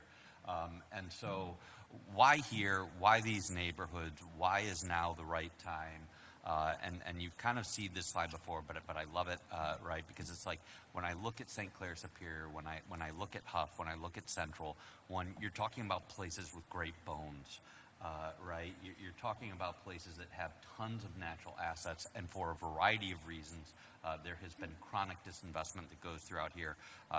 Listening to Mr. Katanovic talk today, I think it is important to note that there is great culture that already exists in these neighborhoods, right? And a part of what we're doing is about preserving that. When I hear Ms. Greer talk about what it means, we are working here to make these neighborhoods better for the people that are here today. And it has to work for them. But also, if you were at the press conference for the Midline last week, LaRon Wheeler was a part of that, a resident of the Central neighborhood who was talking about the work that was going on there. She moved into that neighborhood in 1973, and she said that place felt alive, right? And over the course of decades, she saw the disinvestment creep in and hope go out, and that she sees a future because of that work that is going on. This is about building a future for the residents that are here today, right? And then further, as we kind of started to look in these geographies, and we started looking at geographies all over the city, right? The other thing about St. Clair Superior that Councilwoman House Jones touched on earlier, over 50% of the land in that is vacant. That is a staggering statistic. Right? But as we started to look through here, so we're looking at the formerly redline neighborhoods. We're looking at places where there are opportunity for growth with all those land bank lots. We're looking for places with great bones and commercial districts that are intact that can be brought back. Where are there opportunities for jobs to go in through things like the Midline? And then, you start to look at what is the type of investment that is happening around here? Right? And if you look at what is happening around this geography, you have over $300 million being invested in Cheers that is reshaping our eastern lakefront. You have $25 million invested in the Superior Midway that goes from downtown all the way up to the doorstep at East 55th Street. Just saw an article yesterday about the $10 million being invested in Gordon Park, creating amenities for our residents. All the investments that the Cleveland Foundation is starting to make in Huff around East 66. The Patrick Parker Sailing Center, another $16 million. All in told, there is over $500 million of civic investment that is starting to surround this work. And then, you saw the incredibly exciting announcement that came out the other week of the Midline. And I remember saying when you guys passed the legislation to create the Site Readiness Fund and transfer the $50 million into there, that was treating the disease, not the symptom. Right? This is a 350 acres. It cuts right through the core of Central in this geography. It is like cutting a cancer out of these communities. We are getting rid of vacant, blighted, dilapidated buildings. We are creating green fields where new jobs can come. And I believe the quote was used that this is the largest industrial revitalization project in the city's history, and that's great.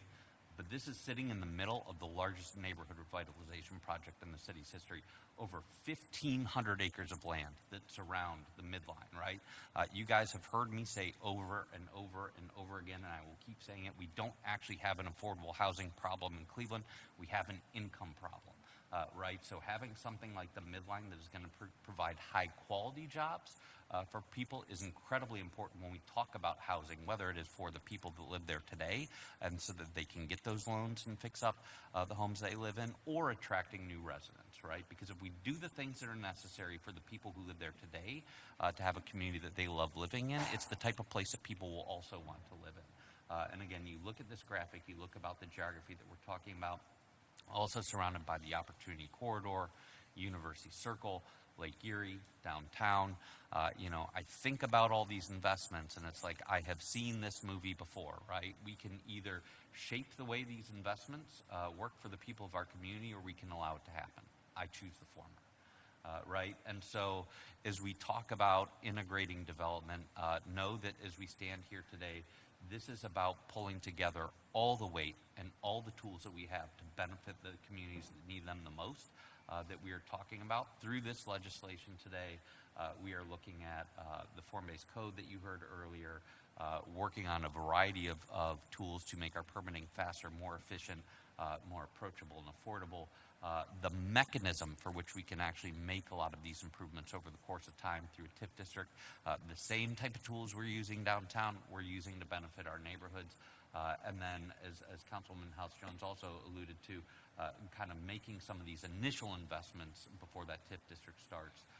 So very excited for the team to start talking through how we're actually going to move forward some of these pieces.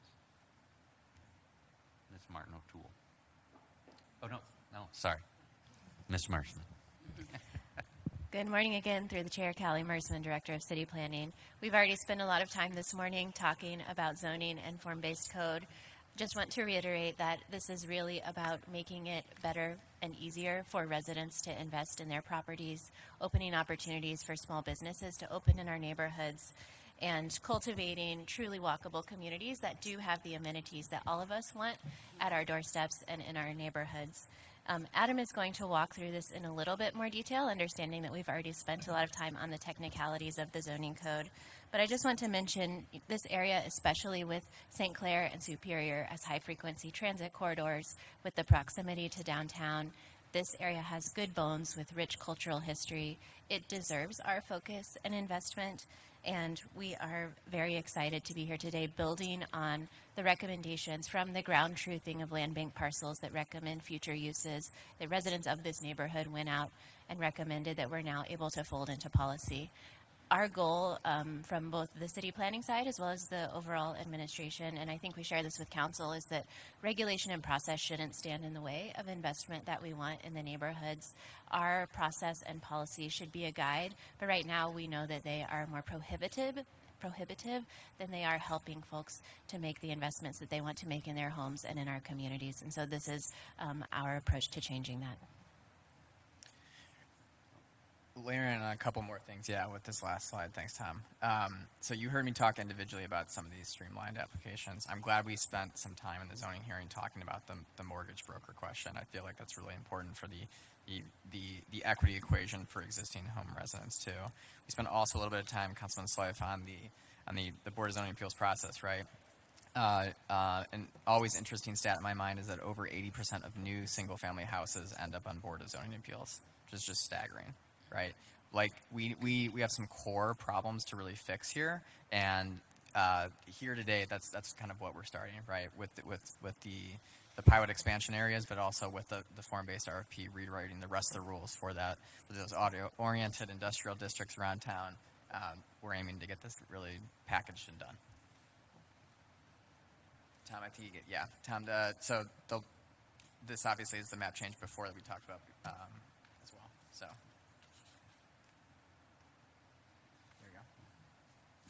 Now comes permitting, everyone's favorite subject.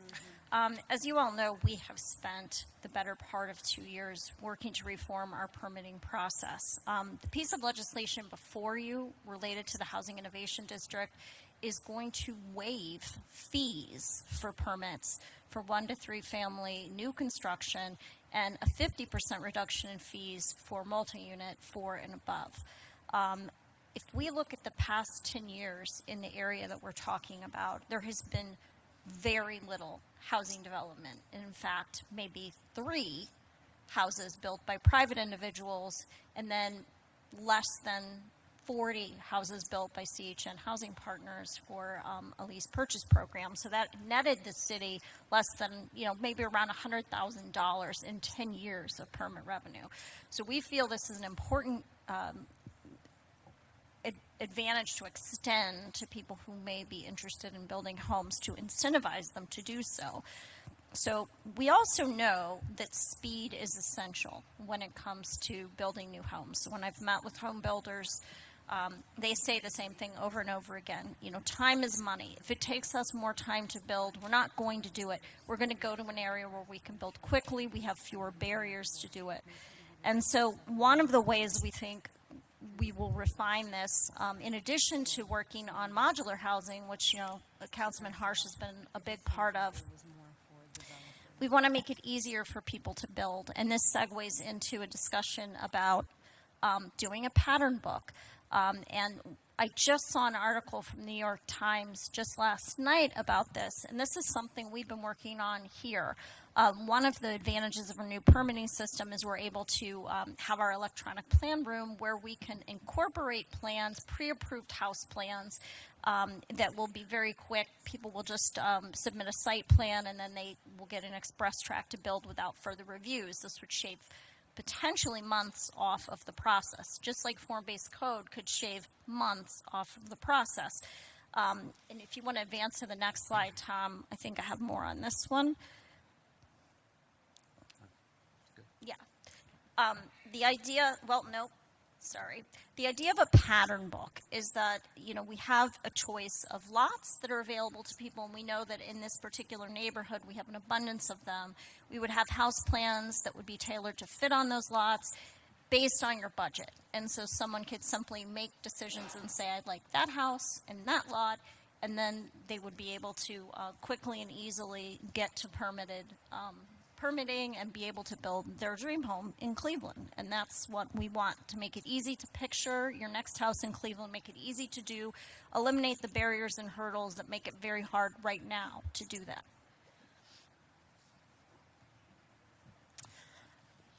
Good morning, everyone.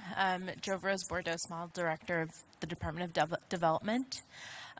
We have been talking a lot about TIFs. And that is a tool that we will be using as a part of this innovation district that will really be essential to its success. So we've talked about TIFs in two ways, as project-based TIFs and as TIF districts. Today we are talking about TIF districts. And so the way that so it's a mechanism that really allows us to reinvest growth directly back into these neighborhoods. So this is not about taking resources away from the community. It's about creating a new structure where the new value that is generated within the district helps fund the infrastructure and improvements necessary to sustain long-term neighborhood growth. So the proceeds generated through this TIF would be dedicated specifically to public infrastructure improvements such as roads, streetscapes, parks, green space, water, sewer infrastructure, environmental remediation, demolition, and site preparation. So for too long, as we've all stated, as my colleagues have said, and as you all know, these neighborhoods have had to wait, right, for catalytic investment and projects to take place. What this tool allows us to do is to be proactive and build the conditions that support housing and business growth, safety, and truly improves quality of life. The next slide kind of helps demystify exactly how it works. So kind of the first step is to establish the TIF district. And so at this point, the existing tax base remains intact, right? Existing taxing jurisdictions continue receiving taxes based on today's current value. The next step is kind of as investment, as infrastructure improves, as housing is built, as vacant land is activated and businesses are invested in, property values within this district begin to increase, and property owners still pay, property taxes as normal, but a portion of those go into this dedicated fund.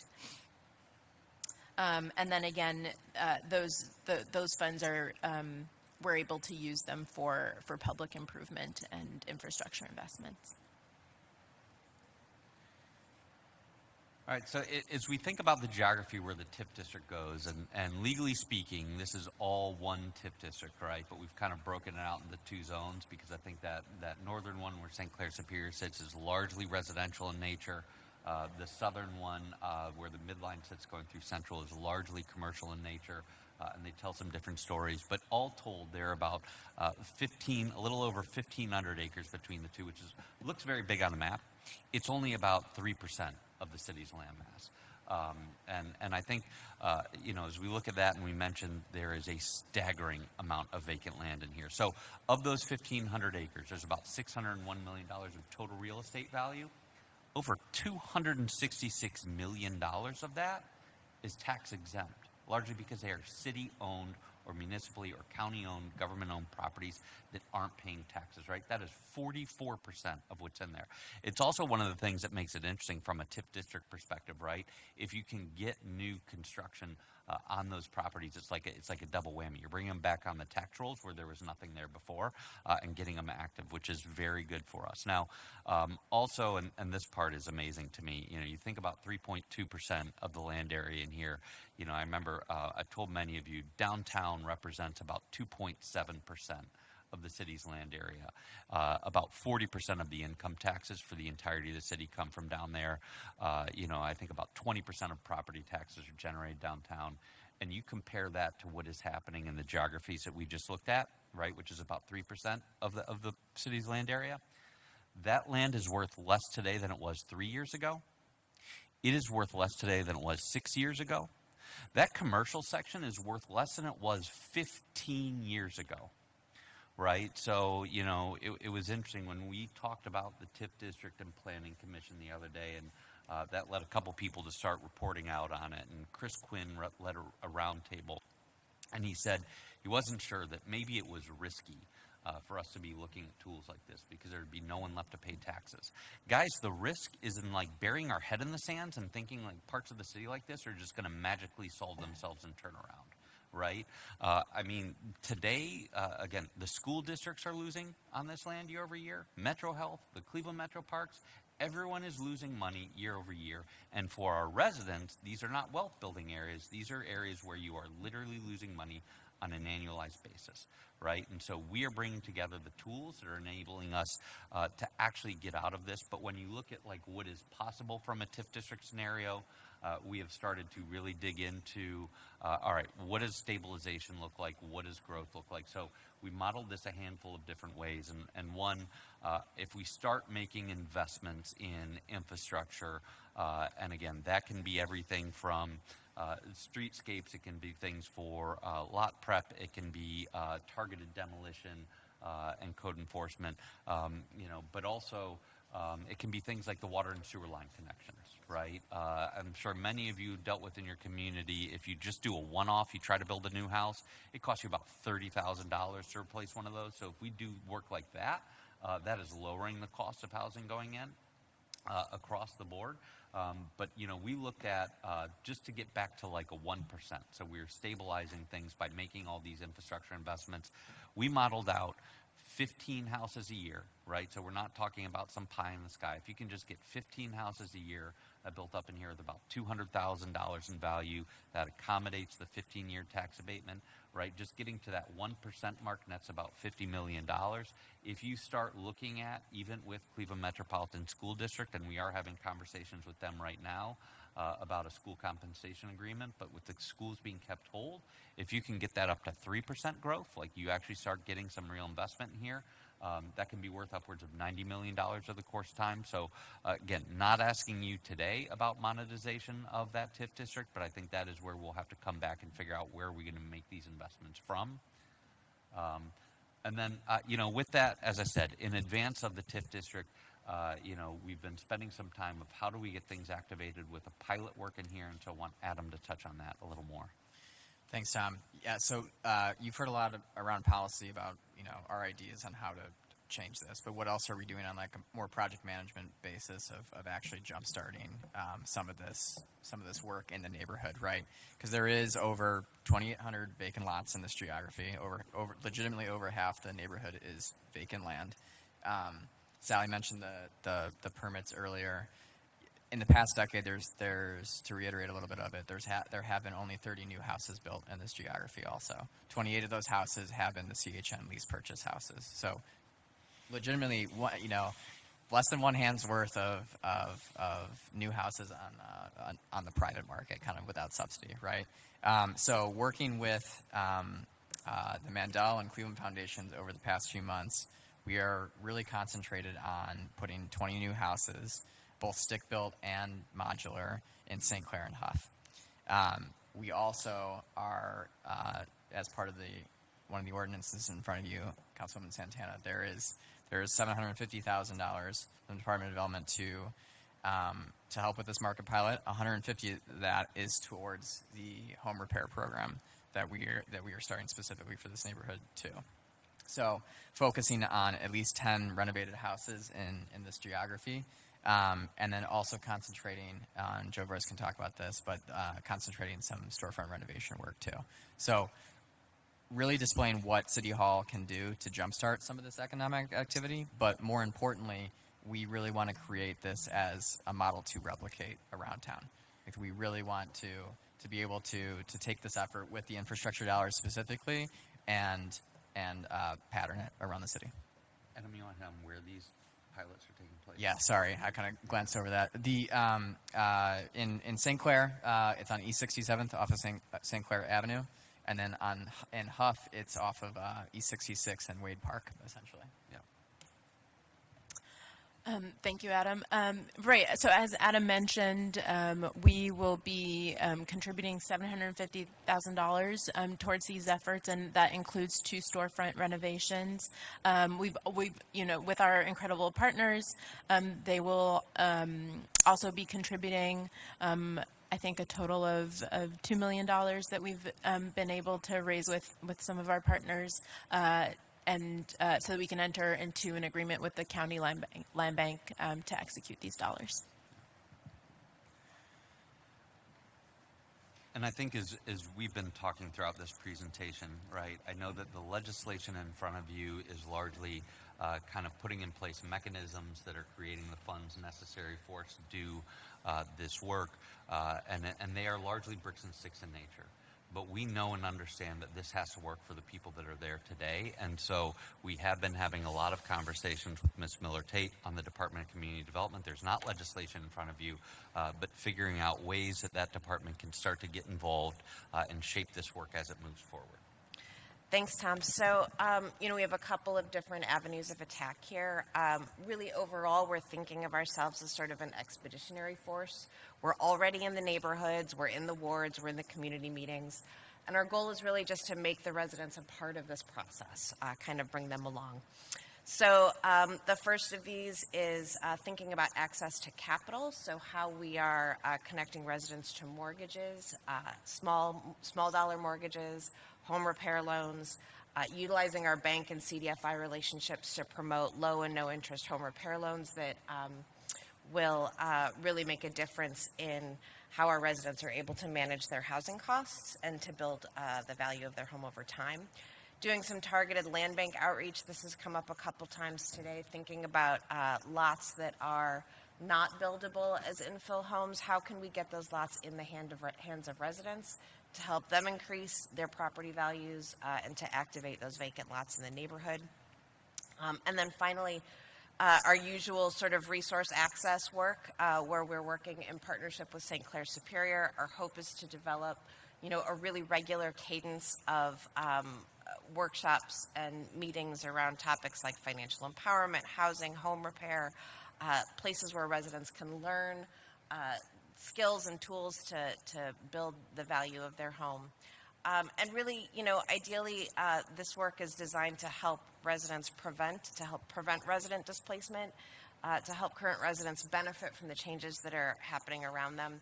Because we know that at the end of the day, this really needs to be as much about current residents as it is about new residents, and connecting residents to other city departments, thinking about things like youth and family success, Department of Aging, workforce programs where we can start to get at some of those income problems as well as the housing quality problems.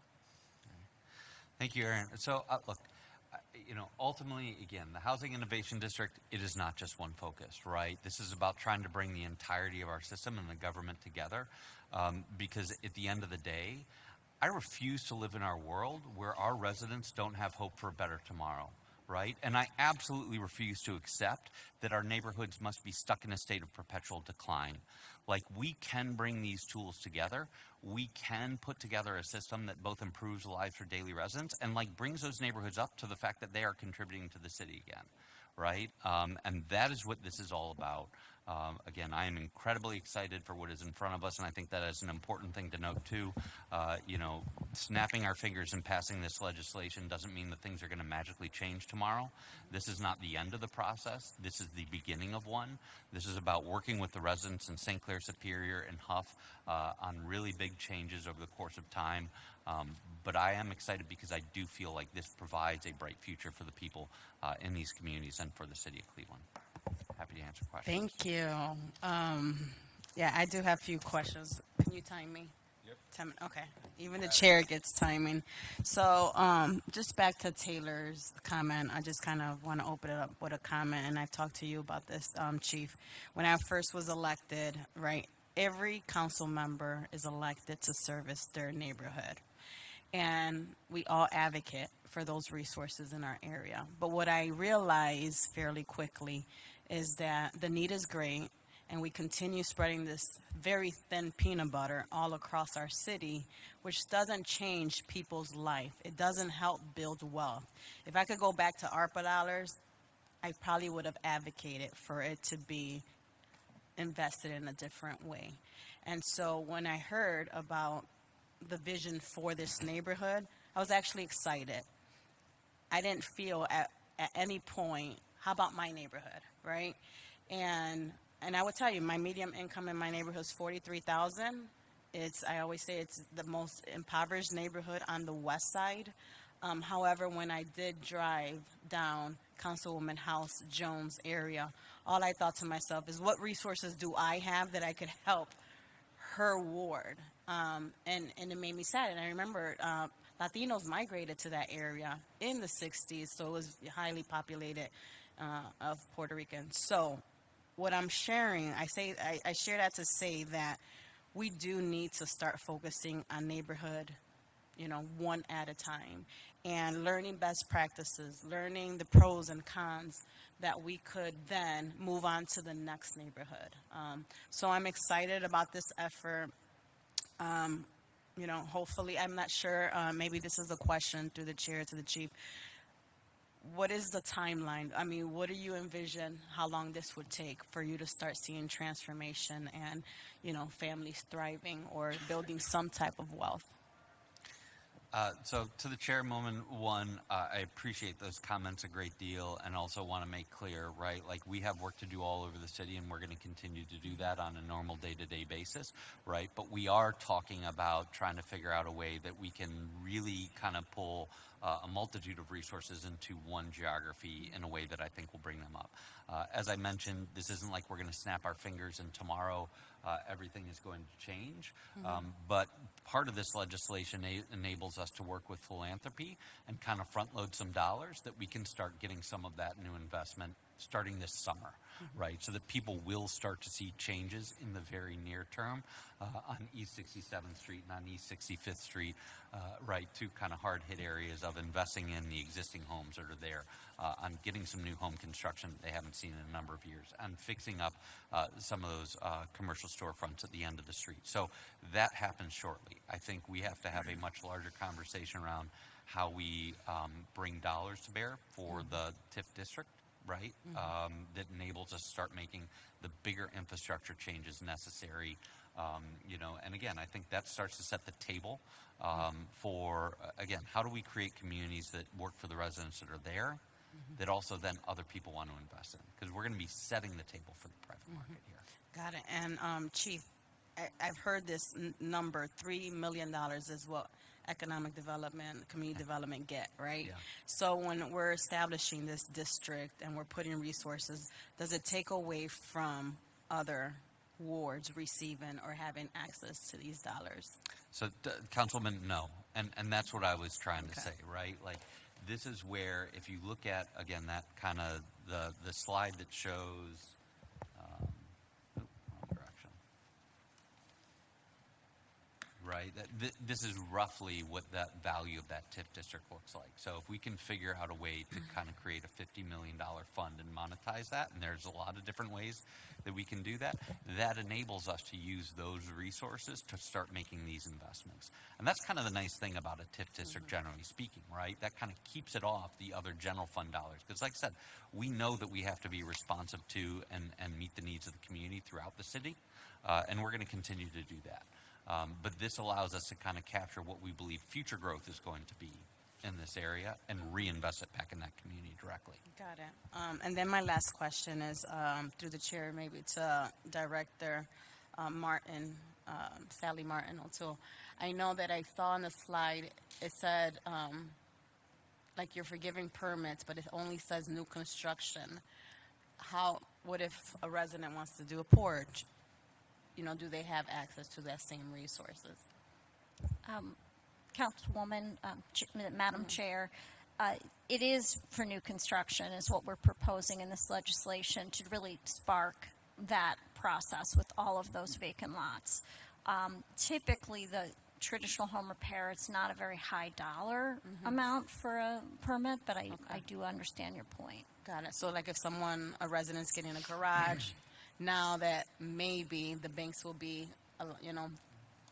lending, will they have the opportunity to these, free permits? Because I know that's always, I just had a conversation yesterday. It was like $400 for a plumbing project, right, that people can't afford. So I'm just curious to know if there'll be part of the opportunity to get those permits for free.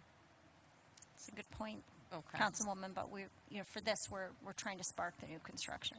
Got it. Okay. Well, thank you. I do have a lot to say, but I'm just very excited about this, and I'm looking forward to see the transformation in that neighborhood. So I will open it up for questions. I have Councilman Slife and then Councilman Harsh. Thank you, and to build off your last point, Councilwoman, through you to Director Martin O'Toole, do you have the authority to waive permit fees, or okay? No. Through the councilwoman, through the chair, the councilman, through you.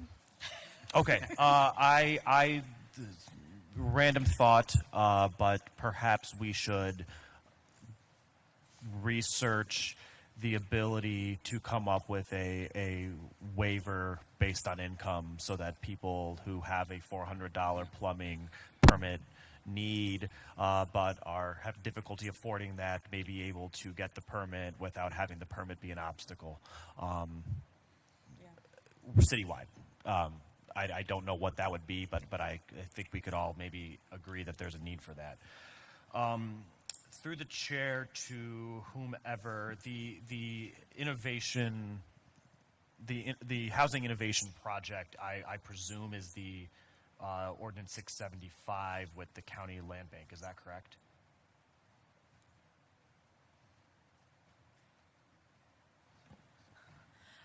We will be, the funds, the 750 will be transferred to the land bank, and we will be entering into an agreement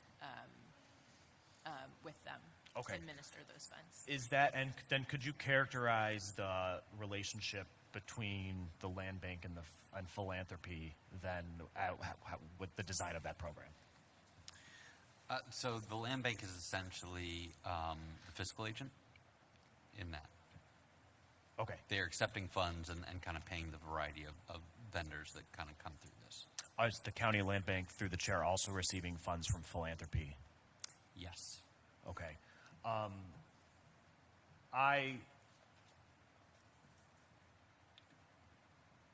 It's understandable that there are areas of town that are focused for specific projects. We've heard over the years that, for example, the mayor's priorities are the lakefront and the southeast side, and obviously this is a new priority project. I think it's important for us to underscore, though, that parts of the city that don't fall into those categories, it is not the preference of this council, and I presume you all, that those parts of the city be left to their own devices.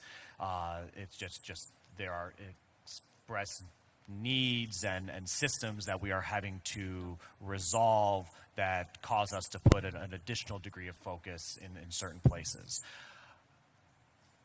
Personally, I rely on organizations like the Community Development Corporation in my neighborhood to kind of keep things moving while we simultaneously put concerted effort into priorities across town.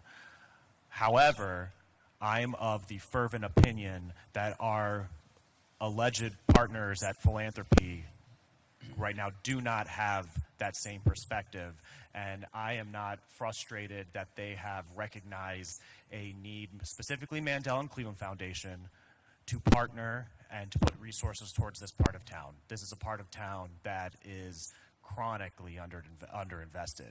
However, their tenor in prioritizing investment here is, I believe, to cannibalize the CDC ecosystem citywide and to make large parts of the city not have access to the types of organizations that keep things moving while we make concerted efforts elsewhere. I have no faith right now in philanthropy. I'm stating that very publicly. I'm not sure if I'm going to be able to support 675 if it is a partnership with philanthropy. And I've told all of you, but I'm telling it publicly, I, as a member of the Planning Commission, won't be supporting philanthropy projects.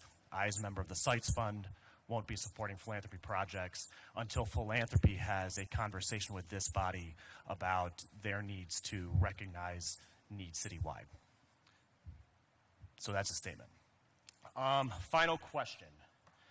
Could you, through the chair, speak to the relationship between the TIF district and 15-year tax abatement? Is it the case that essentially it's 30 years because we're having to account for the 15-year tax abatement period, and our ability to begin gaining proceeds within the TIF district basically has a 15-year waiting period because of the tax abatement?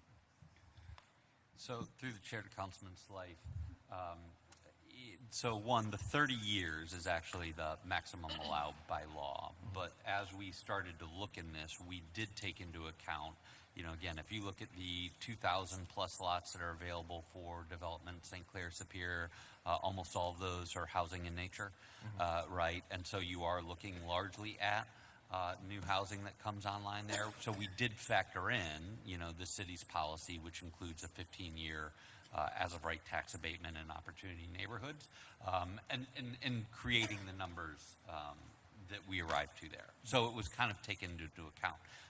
And I think that's smart policy. I think similarly as we looked at the areas within the commercial development area with the midline, right, we made some assumptions about some potential base incentives if we need to attract for companies and things of that nature. And it's how those all work together. Okay, and I guess the reason I came to the question is knowing that the TIF proceeds can be used for a lot of things like infrastructure that are necessary to support development. Do we end up with a temporal disconnect where we need money now to begin investing in this infrastructure, but that money is not available until 16 years from now? And how are we resolving that potential conflict? So through the chair to the council person, yes. So one, that is the nature of why we are putting some money into the market pilot along with philanthropy, is so that we can have some dollars right now, irregardless of the TIF district, because the reality is it costs more to build a house than they are worth. Right, in these neighborhoods, and so that helps us underwrite those. I think the big question that we focus in on the second half of this year of how do we front load some of these dollars, and there are a multitude of different ways that you can do that, so that again you can, and this is the same way that it's working downtown, right? The difference downtown is that we have a private investor in Bedrock that is kind of fronting the $400+ million to build public infrastructure, but there are a variety of different ways that you can kind of bring those resources forward. Thank you. Yep. Is that it? Yep, I'm good. Okie doke. Thank you, Councilman Slife. What am I doing? Bang, bang. I'm we're done. Okay, no, I'm up.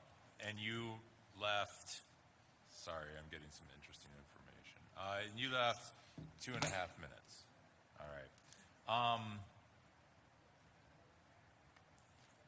Thank you, everybody, for coming in and doing this.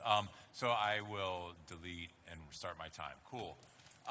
Yeah, so this is exciting. I think we're all kind of happy to be here today. I know it has been a long time. I want to address Councilman Slice's issues, but I'll address them in a few minutes. Northeast Ohio has been declining precisely because Cleveland's been declining. And I'm just going to talk for a little minute. I don't have a lot of questions here. When Cleveland was the regional powerhouse, Northeast Ohio was a powerhouse, right? And as Cleveland's been emptying out, Northeast Ohio has been dwindling its power too. Cleveland's declining because of suburbanization, white flight, black flight, job loss, all the stuff that causes people to leave the city has really been hurting us. And they've been going out and stretching out, and society was not meant to spread resources over infinite amounts of space. Humans have always created cities since the beginning of time. Cities are not a new invention. People have always come together to have commerce and trade and to get together for festivals and happiness and to live in each other's comfort and protection. This is how human beings evolve, and this is how we grow and develop as a species, together. And cities are our greatest accomplishment in terms of a social structure. But we've been declining for the last 75 years, and it breaks my heart that we had a census win in 2020 that we couldn't celebrate.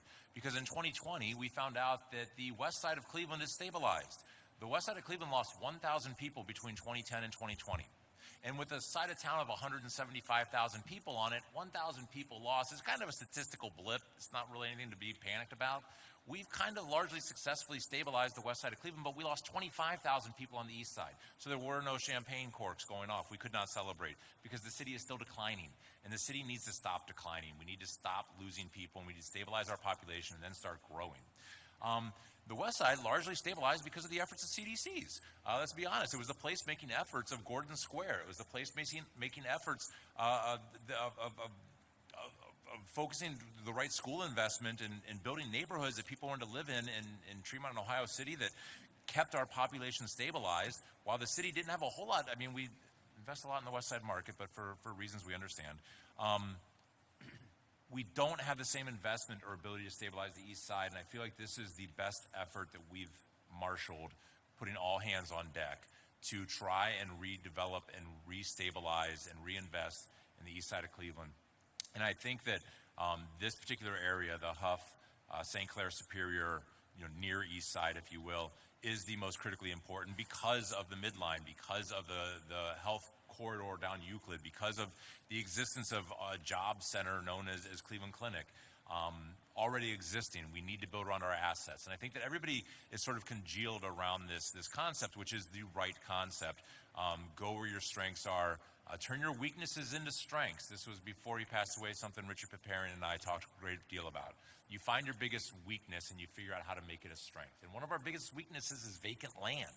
How do we turn that into a strength? Well, we make it possible to build new housing types. We make it easier to build new housing types. We put those brown fields into green fields that we can actually develop into job centers. And you just look the beast in the mouth and you figure out which tooth you can pull and replace.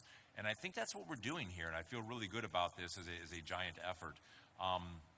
So I'm glad that we're at this day. I do have some questions, and I would direct everybody to, I think it's page 10 in the presentation. Or no, it's not. It's page 22. Oh, no. Page 10, though, I was going to point out is the one with the investments. 3 of them are Metro Parks, 2 are philanthropy, and 1 is city-driven. Those investments, the Cleveland Midway, I think, is the only one that we're actually in charge of. Gordon Park, Cheers, and the Sailing Center are Metro Parks, and the Midtown Collab and East 66, which are like the same thing. They're across the street from each other and stretching a little bit there. But anyway, that's all philanthropy. We're responsible for the Cleveland Midway, and then everything else in this proposal is built up around this. And, at some point you do have to accept, don't look your gift horse in the mouth. Just work with it. My question, though, is on page 22. And this is just a very technical, specific question. Through the chair to Chief or whoever wants to answer this, are TIF districts overlapping?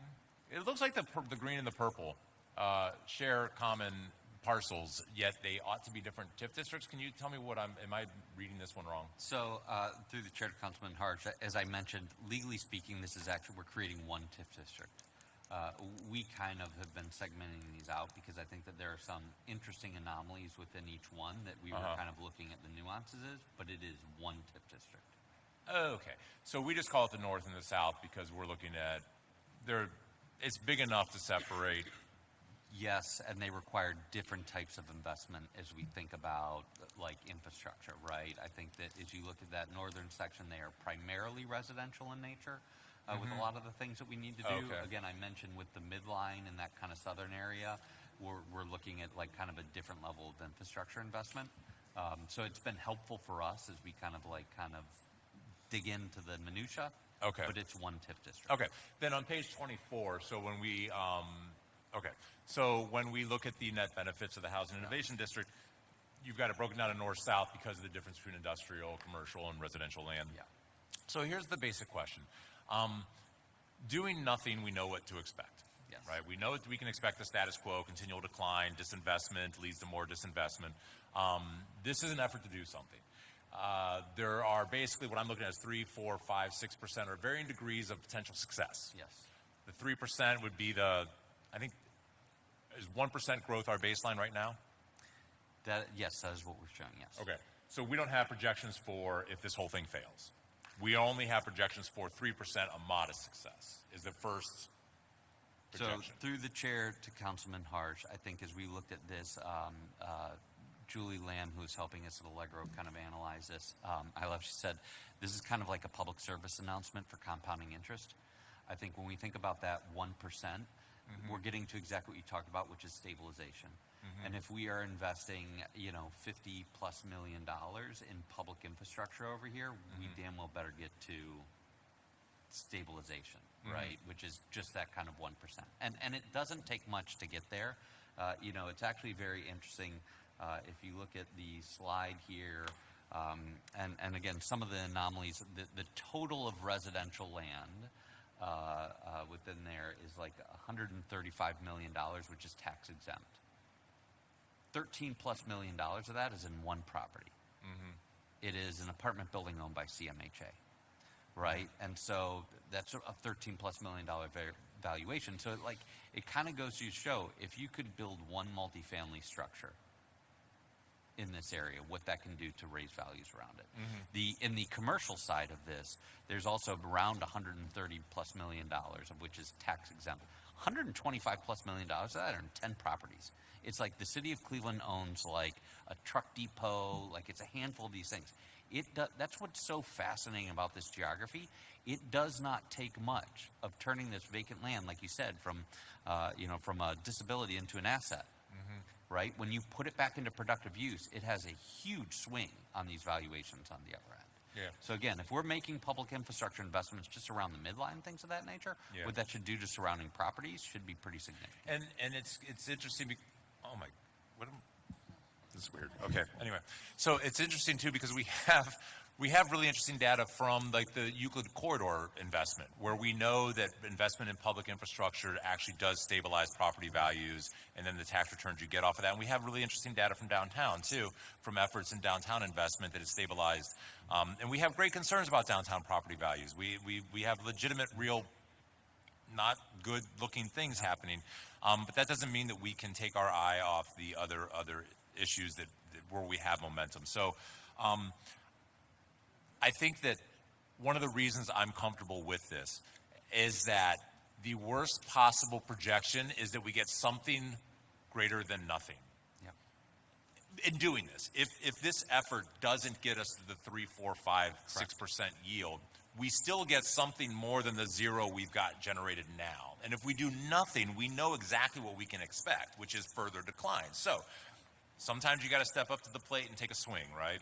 And this is what the city is doing. I'm glad to see this is an all hands on deck effort. I want to wrap up though by addressing the philanthropy issue that Councilman Slife is talking about. The west side of Cleveland was stabilized by CDCs. It was stabilized by dedicated people looking into investment. The Cleveland Clinic has moved their entire headquarters and operations to this area. We're not going to undo that. They are there, they built, they're staying. Their investment is secure in that area. The Cleveland Clinic is built right down the street as a major job center for the city of Cleveland. And those anchors are not changing regardless of how we feel about their investment, of which I also share great reservations, and will be discussing some things that I will not be supporting in the future, but this will not be one of them. So thank you all for bringing this forward today, and with 1 second, I yield nothing back to the Thank you, Councilman Harsh. Next up, I have Councilman Davis and then Councilwoman Gray. Thank you, Madam Chair. Yielding 1 second back. Yielding nothing. We love that. That's how we should do it here in City Hall. We yield nothing. I have a dozen little questions. I've got a crest. Yield nothing. Oh my God! I mean, honestly, to that point, I love the idea of an expeditionary force through the chair to the director. This is the Marines coming in for the first jolt of synchronized effort to make everything line up and encourage investment, redevelopment. I'll just add one quick perspective. I do represent some of those neighborhoods that have had some population growth. For what it's worth, Tremont's population has gone down, even though there's been more development. It's the size of families that keep changing. But Ohio City's grown quite a bit, largely due to these multifamily that you've talked about, and then the downtown transition to a residential as well. The developers I talk to always say reforms be nice, but zoning reforms are not what is stopping us from investing. It's everything else as well. And so you've brought everything else to the table here, and I think that's so important. And zoning can be a facilitator, a language to communicate about how we're getting what we want, but boy, it's very often not the but-for cause preventing development from happening or growth from happening. There's just everything else. One question I have, I think, for Director Miller-Tate through the chair, you referenced that St. Clair Superior CDC has been a huge partner in this effort. I'm not super familiar with the Eastside CDC networks, but it strikes me that you referenced only one CDC and not a CDC network, not like 3 that are in overlapping jurisdiction. Does having only one partner, has that made it easier for you? Like, can you just kind of reflect on the CDC network in this world? Sure. To the councilman through the chair, I wouldn't say that we have only one partner. I think in this particular strategy around regular workshops, meetings, community, sort of direct community engagement, we are really focusing on St. Clair Superior, in part because they have a small staff in a small area, as opposed to Famicos, which is the other big CDC in the area that has a huge staff and a huge area. And so I think it's been a little bit easier for our teams to kind of engage more directly. I think in general, there is a lot of diffusion among CDC partners in those areas. I think we have St. Clair Superior, we have Famicos, and to a certain extent, Burton Bell Carr in that area, and I guess maybe a little bit of Fairfax as well. And so I think having so many without a clear, this is so early days that I wouldn't say that we have a unified strategy for the entire East Side. I would say that is something that I would love to see, is to bring those organizations together and really talk about how we can collaborate. Through the chair, I guess that makes sense. And really, just to say it, in other words, having this one, primary partner with a smaller staff and a smaller folks area has made it easier for you to figure out kind of how to get things done. I think to the councilman through the chair, I think that's correct. We are sort of thinking prototype here, like how can we do things on a small scale that we can replicate. And through the chair, I mean, this is, again, I had the prototype idea in my head as well. What we're doing here could work in, I think someone said, around town, and boy, that's the implications for any geography in the city, including mine, including the rest of the West Side, are really stark. Everyone's got infrastructure needs. And let me just add, through the chair, boy, I've had to throw out my fridge twice this year because of power infrastructure failures. Any sort of infrastructure investment anywhere in the city will go a long way. My neighbors are in low-income housing. We are in desperate need of infrastructure. I can fill my fridge again, but my neighbors struggle to. And I don't like having that conversation with them. So to the extent that a TIF district can help redirect revenues and property value growth to the neighbors who are supporting that growth to make sure that our power can stay on every day of the year or get closer to it, that would be amazing. And I know my community would love to support something like that. Through the chair to Director Martin O'Toole, just real quick, so I applaud the reduction and elimination of permit fees for smaller housing. A question or even a suggestion would be the new zoning code in this area goes up to 4 units, but the permit fee limit goes only to 3 units. Any interest in upping the permit exemptions to a 4-unit building instead? Through the chair to the councilman, not a problem. We would certainly look at that for sure. Obviously, the complexity of larger projects, giving a 50% reduction felt fair to us to incentivize and spark the market. It's through the chair, have a little bit of fond feelings towards the form-based code. So the idea that it has this H4 designation, I keep thinking that's sort of the new tipping point from my perspective, from smaller scale to larger scale is for the 4 units. In the building code, 1.3 is residential, 4 and above is commercial. Interesting. So through the chair, the building code is not synced up with our new zoning codes then. Okay. But that makes sense. Slight nuance. Slight. All right, fair enough. Through the chair to the chief, one thought, I went to the bathroom briefly, so I'm sorry if this came up. This is a non-school TIF district, right? I saw something about non-school reference at one point. So through the chair to Councilman Davis, so we are currently having conversations with the Cleveland Metropolitan School District about a school compensation agreement. Okay. I think what we're projecting there is that this is a complete non-schools TIF, right? Through the chair. I mean, that's incredible. And then always an element of these conversations that can't be emphasized enough is the benefit for schools. And I did just want to say, the Cleveland Metropolitan School District, again, I think as we've started conversations around there, they're incredibly supportive of this work being done. I mean, they look at this area and they say the same things that we've shown. Again, I think, Councilman Harshy stated, like, the zero generated now. It's actually negative generated now. Yeah. So the school districts are losing money on an annualized basis sitting here, right? They're losing, as more houses are demolished and built, they're losing students, they're losing families. Like, they very much know and understand the need to work together to invest in this area. Through the chair, great points. And sort of my last couple questions then. One is just, the modular push has made a lot of sense to me. Let's build housing in bulk to make prices reduced. My understanding is our modular efforts have been usually for single family. Is there any effort to encourage multifamily or modular doubles or what's the multifamily strategy in this district? So through the chair to Councilman Davis, so we have been working fairly tirelessly in the efforts to attract a modular housing manufacturer to the city of Cleveland, something that we're hoping to be able to move forward with in the coming days and weeks. And I know that we have looked at not just single family, but multifamily as well. And that might not be your prototypical 60-unit apartment building, but like you look at the ability to do like 8, 9, 10 plexes, right, which I think is a missing typology of housing in the city of Cleveland that could be pretty exciting. Through the chair, I mean, absolutely that. I mean, up and down doubles go a long way too. Yeah. That's all my neighbors. And the last thing is, through the chair to the chief, I really appreciate your impatience with the status quo and your refusal to accept the way things are. I don't know, you ever read any Nietzsche, any will to power in your head? Because it's honestly, like, we have to overcome resistance. Yes. and push through. We need to do more, and I just fully support that. Thank you for your time. Thank you. Thank you, Councilman. Last but not least, Councilwoman Gray. Thank you, Chair. Thank you, Chair. I just want to say that this is I think this is a great a development move for the north side because what we did for the southeast side. I mean, coming in as council, look at it now. You wouldn't believe what it looks like now. And we still are building infrastructure on the southeast side, also now coming into the southwest side. So I can see this. I can see this in the future that it will work for the north side. But you have to start somewhere. So, however, I just have one question for the director of what's your new department?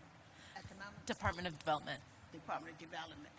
The question is on page 21, how the TIF works for the second and third. For the second and third one, could you kind of explain that about the property values within the TIF rise?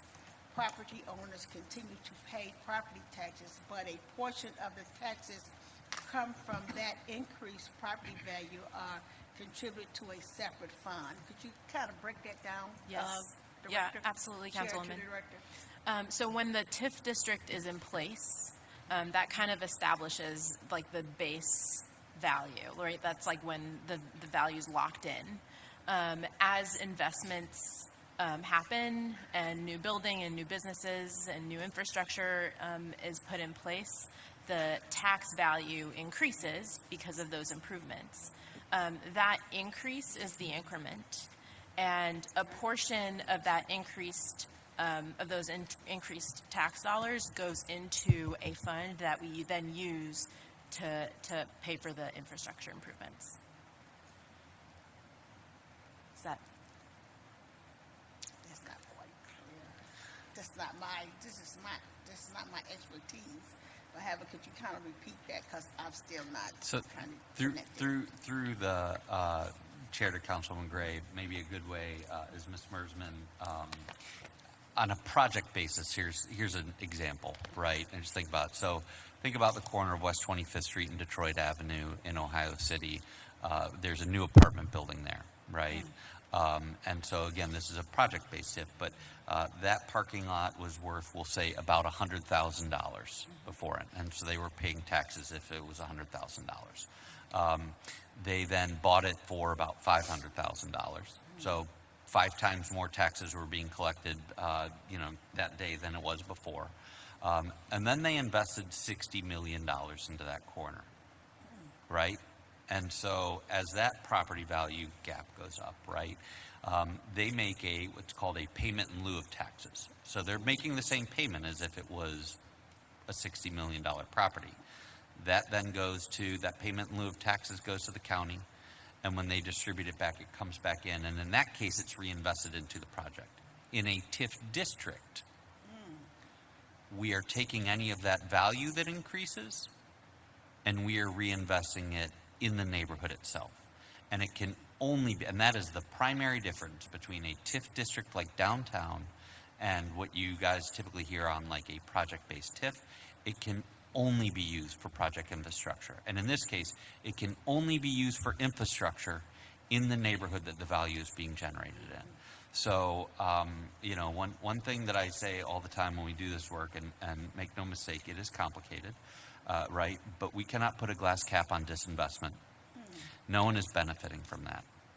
I think that there is a reality that when cities invest in infrastructure, when somebody makes new investments around them, that property values will increase incrementally for folks. Not like tremendously, but it will, and that is why it's so important, the work that Aaron is doing and working with partners around there to how do you work with residents on those issues.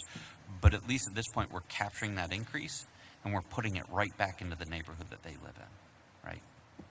Okay, so this just reflects for retail, business, retail, commercial, not local homeowners. This is for every. So if that black bar you see at the bottom is say what the property taxes overall collection is today, right? And actually we know what that number is. Oops. Yeah. I'm going the wrong way, aren't I? Right, that 2024 base. Today, the total property tax value in there, that's worth about $40 million, right? That's the black bar that goes on, right? Like if you did absolutely nothing, that's kind of how much is in there. So now you're talking about that orange area, right? That's any new growth gets captured in that orange area. That's what we're then taking and reinvesting in the neighborhood. And then when that time period exists, that's the green. Then everything just comes back to the general revenue fund. I would like to offer, I'm happy to touch base with you and go through this in greater detail and provide examples if you're. Yeah, I would like that, because this is a question for the residents. You know, the property taxes already went up a year or so ago, almost like not only double with the county, but it almost tripled with the levy. So to say that property tax is going to have any increased value again, but what they're dealing with now, with everything has not been developed, and we know development is coming also with housing. This is a big question that always comes to the community meetings that cannot be explained in the language that they need to be, for them to understand about more property taxes due to development coming to the community, which is much needed. So yes, I would like to make an appointment with you so you can just go over it with me again. I appreciate it. That was the only question, Chair. Thank you. Appreciate it. Thank you, Councilwoman Gray. And hearing no other questions, I do want to, before we move forward, I do want to thank you, Chief, your staff, for the presentation. It's always great to kind of, get more information than less information. So thank you for the presentation. And then Joe Titron, who's been convening our meetings, meeting with you regularly. I do want to give him a shout out. So here are no other questions. Ordinance number 615-2026 stands approved. Ordinance number 622-2026 stands approved. Ordinance number 675-2026 stands approved. Please sign on. Thank you, everyone, for your work. Thank you. Yeah. You still owe me a cheeseburger. No. Yes. We have 2 pieces left or what? Yeah, we still have 2 pieces left. Okay. Okay.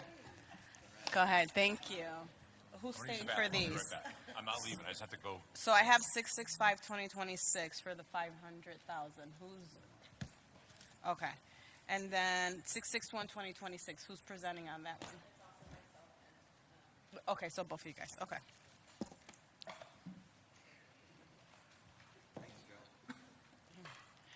You're very patriotic today, dress. Yay! The old Cleveland flag or the new Cleveland flag?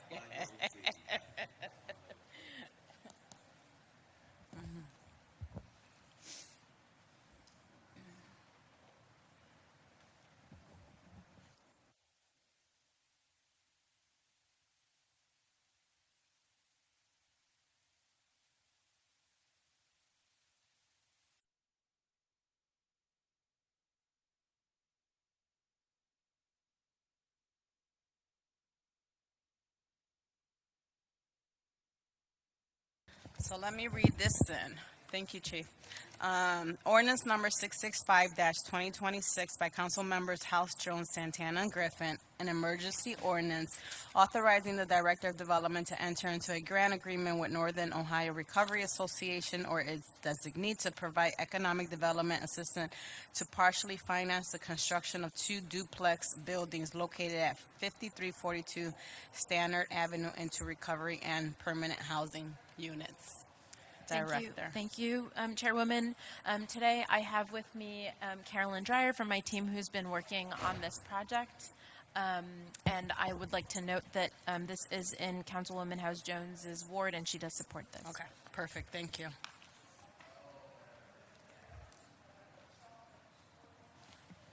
Okay. Thank you so much, Director. You can Hello. try to pull it up closer to you. That way you're not. Okay, there you go. More Thank you comfortable. so much, Director, and thank you, Mhm. Chair, for having us. Thank you. I would like to present the project today, and we will have Anita Bradley, who is the CEO, with us on June 1st for the Committee of the Whole to answer any additional questions. Unfortunately, she was not able. We weren't able to have her here today. I also would like to apologize for the incorrect. This is for the Northeast Ohio, Northern Ohio Recovery Association, NORA, project.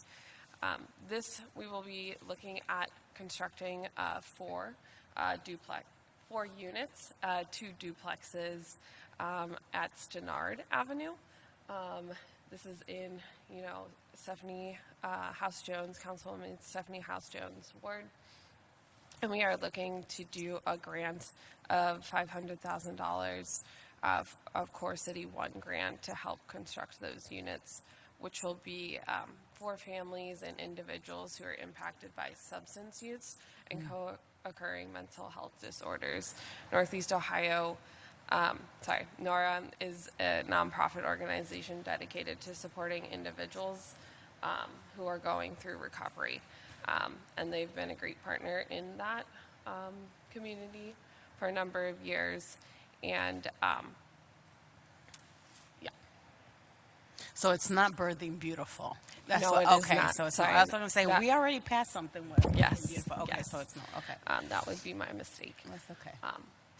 So the few of the sources and uses for this project, the city grant will be making up a majority of this financing. In addition, Nora will be putting forward equity as well. And then Signature Building Concepts will be loaning a portion to the project as well. And then the costs are just for these 4 units, which will be a duplex.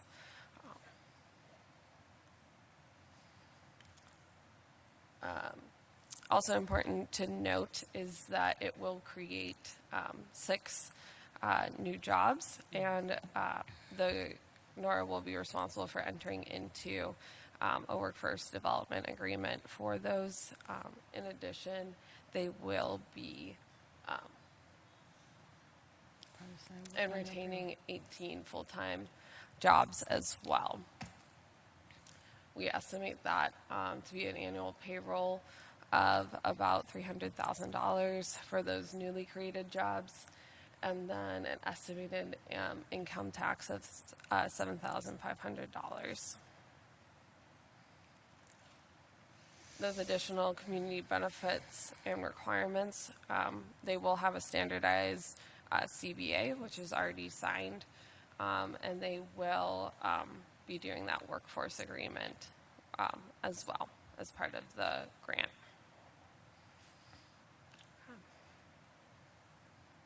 So I do believe that is the end of my presentation.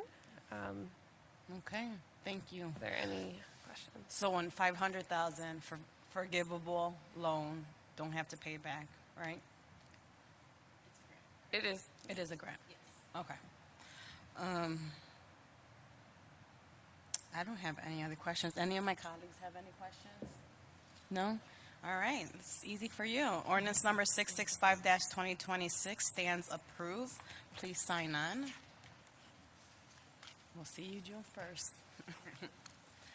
Next up, I have ordinance number 661-2026 by council members House, Jones, Santana, and Griffin, emergency ordinance to amend the title, the second and third whereas clauses, and sections 2 and 7 of ordinance number 116-2021 passed February 10, 2025, relating to the acquisition of Martin Luther King Jr. High School and property located at 1651 East 71st Street, and the conveyance of property to the Structure Unlimited LLC for future redevelopment. Huh, that's awesome. Good.